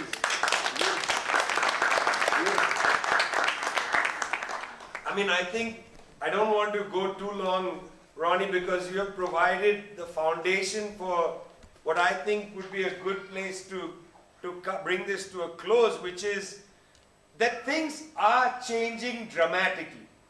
I mean, we have to face the fact that the center of gravity of the world economy has moved from the Atlantic Ocean to Asia. I mean, we have to face the fact that it's in China, in India, in Vietnam, Bangladesh, Indonesia. That is where world economic growth is happening. And that is what is terrifying the Western Bloc. And that is why they are trying to convince people in South America, Africa, and parts of Asia, and Europe to break ties with the Chinese economy, to break ties with all the economies in Asia which are trying to exercise their sovereignty. Indonesia said, we can't export nickel. We'll only export industrialized nickel. That means industry must be born in Indonesia. This is what the Western companies don't want. Their advantage will disappear. So this provides us with a historical opportunity that after decades of US and Western economic domination, now we have an alternative. We don't have paradise. We have an alternative. But if African countries don't settle their class struggles quickly enough and come to power and utilize this very important moment when we have an alternative, the window may close. The window will close. That's why I look closely at the government in Senegal. What will this slightly left of center government do regarding the International Monetary Fund? Will it try to utilize the opportunities posed by the Chinese and go in a different direction? What will happen in Ghana, where there's a slightly left of center government or even a centrist government? Will they take advantage of this opportunity? Because if more countries on the African continent take advantage of this opportunity, then the balance of forces on the African continent could change. Certainly you cannot expect the alliance of Sahelian states to completely lead the way. These are three landlocked countries. They don't have access to the sea. These are countries with very low rates of industrialization. In Burkina Faso, rural electrification is only 7%. That means 93% of buildings in rural Burkina Faso don't have an electricity connection. So these countries have very low rates of industrialization. They are leading politically, but they cannot advance economically with ease. So it's up to you to transform the class character of the situation in places like South Africa. It is up to the people of Namibia, where there's an opening, to move hard against the government, which is moving in all kinds of directions, this SWAPO government. For the first time in a long time, it is showing that it's not frozen by neoliberalism. It's an opportunity. It's an opportunity for the class struggles to move the agenda. This is not a time to despair, not as organized workers. This is a time to take advantage of the situation. Because you see now, countries in Africa don't have to go to Washington to beg anymore. Because Washington doesn't have the capital to lend you. To ask for foreign direct investment from the United States is a fool's errand. They don't have money to lend to South Africa, to invest in South Africa. That money is sitting in the surpluses in Asia. It is Asian banks and companies that have surpluses that can be invested for industrialization. South Africa needs an industrial policy. You need to also rebuild your electricity grid. You need to figure out how to actually process your goods that you bring out of the earth, not just export it directly. It requires investment. It's not going to come from the West. This is an opportunity. But it's not an opportunity where the Chinese are going to sail in a big Chinese vessel and save the day. They are not the heroes here. They are giving you an opportunity. You have to make the space to take advantage of the opportunity. And on the question of colonialism, you have lots of unfinished business on the African continent. Yes, Swaziland, but also Western Sahara. So many places where the struggles have to continue to be part of our struggles, not be forgotten. These are very complicated issues on a continent that doesn't have the confidence to exercise its own sovereignty. You're still looking to Washington. That South Africa looks to Washington for some kind of reassurance is crazy. Washington is yesterday. Washington is finished. You don't need to be scared of Washington. They are decadent leadership. They are a dangerous leadership. But they don't provide leadership. They don't have the means to lead us in the world. Why should we give them the honor of leadership if they are decadent and not capable of leading? We should not be afraid of them. We should be building our own projects. And for that, you're right, we need a project. But you have so many projects. We need to give our projects strength. But you have so much strength. You have to galvanize that strength. There's no point being strong in many places. You have to bring that strength together. You know, you can be strong in a union. You can be strong in a neighborhood.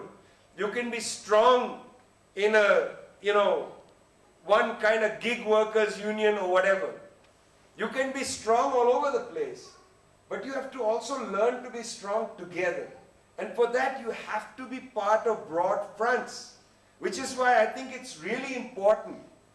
Now we are sitting here on the platform of one broad front, the anti-fascist front. Build it. See where it goes. One of the great American philosophers running for President of the United States, it was Al Sharpton, was running on the Democratic Party ticket. And the mascot of the Democratic Party is a donkey. So he was asked, Mr. Sharpton, why are you running as a Democrat? And he answered, because I will ride this donkey as far as it will take me. All politics is about getting on a donkey and riding it as far as it takes you. This front exists now. It is the donkey right in front of you. Here's donkey. Jump on donkey. See how far donkey takes you. Find another donkey. Keep going. Liberation is within sight.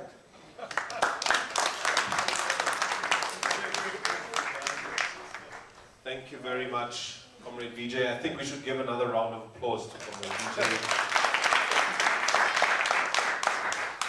At the great end, we will ride donkeys from here. So, comrades, I have a task of making sure that I do a few thank yous. Not, of course, only of Comrade Vijay, who took the time to engage us all, not only to the excellent discussions we've had, starting from Comrade Haider, ending with Comrade Ronnie and everyone in between. I want to wrap up so that Comrade Carlos and Yasmin can get back to Pretoria. So I want to thank the team from the Forge, Comrade Yvonne and everyone. This venue really has been the correct place for us to come together, and I hope we'll be able to do it more often. I have to also, of course, thank broadly the anti-fascist chapter in South Africa, but specifically Comrade Tato for his excellent rendition of Bella Ciao. Thank you very much, comrades. And to the comrades from the PAT Secretariat, preparing snacks and doing the recording and live streaming and so forth, thank you to all of you as well. I know there's a lot of people who are interested in the actual recording of this. We will, I think there was a register going around. If you filled that in, we will share with you the link to the recording once it's ready. But I also really want to thank everyone who came here. I know it's late, it's a weeknight. I think this is an important commitment, not just for tonight, but for the work that must continue. So I appreciate the organizations, Abahlali, NUMSA, Podemo, but also the specific individuals that agreed to leave all their other tasks and come here and engage in a bigger debate. So I think we have to clap hands for everyone. Thank you very much. I want to conclude, and my favorite part of Comrade Vijay's intervention is not just the slogan that he's given us, that yes, we struggle, we suffer, then we struggle, then we survive. But if you listened carefully, he said that throughout. And then the last time he said, Yes, we suffer. Yes, we struggle. Yes, we survive. And he added a fourth one saying we're going to win. And I think the point about needing to win is perhaps the most important one. Because, comrades, this year it's 80 years since two important things happened. One is socialists liberated the world from fascism. 1945, it was up to 50 million human beings lost their lives. That was a high price that was paid for the fight against fascism. I think it is important for us to not have to do that again. I think we have to fight against fascism now in its infancy, so that we don't have to fight against it by killing 50 million human beings in order to win. But the second thing that happened in 1945 is that in Manchester, people like Kwame Nkrumah came together in the 5th Pan-African Conference, which took place there. And it was the first one of many Pan-African conferences that really gave the impetus to what we today call national liberation struggles on the continent. So that was a moment of victory 80 years ago. I think here today, we are hopefully going to all come forward and take a picture. I think that picture must be not just a picture that hopefully Comrade Haider can send to a student and give some moral support, but it has to also be a political commitment to say that we will start the fight against fascism today. And we will come back every month for these Anti-Fascist Friday discussions. And if we can't wait 1 month, then we're going to come back tomorrow for Comrade Mandla's book launch. Because we do need to come together, we need to debate, we need to continue these discussions. But not just here in this room. I think we need to take the spirit of this room into the streets, into our organizations, and into our respective sites of struggle. So comrades, with those few last words, I want to wrap up the formal part. Please join us here for a family photo, and then on your way home, please grab some snacks. Hopefully Comrade Vijay can hang around for a few questions if you haven't gotten yours answered. And thank you everyone for making this evening possible, and I hope we will see you again soon. Thank you very much. Flags. Yeah.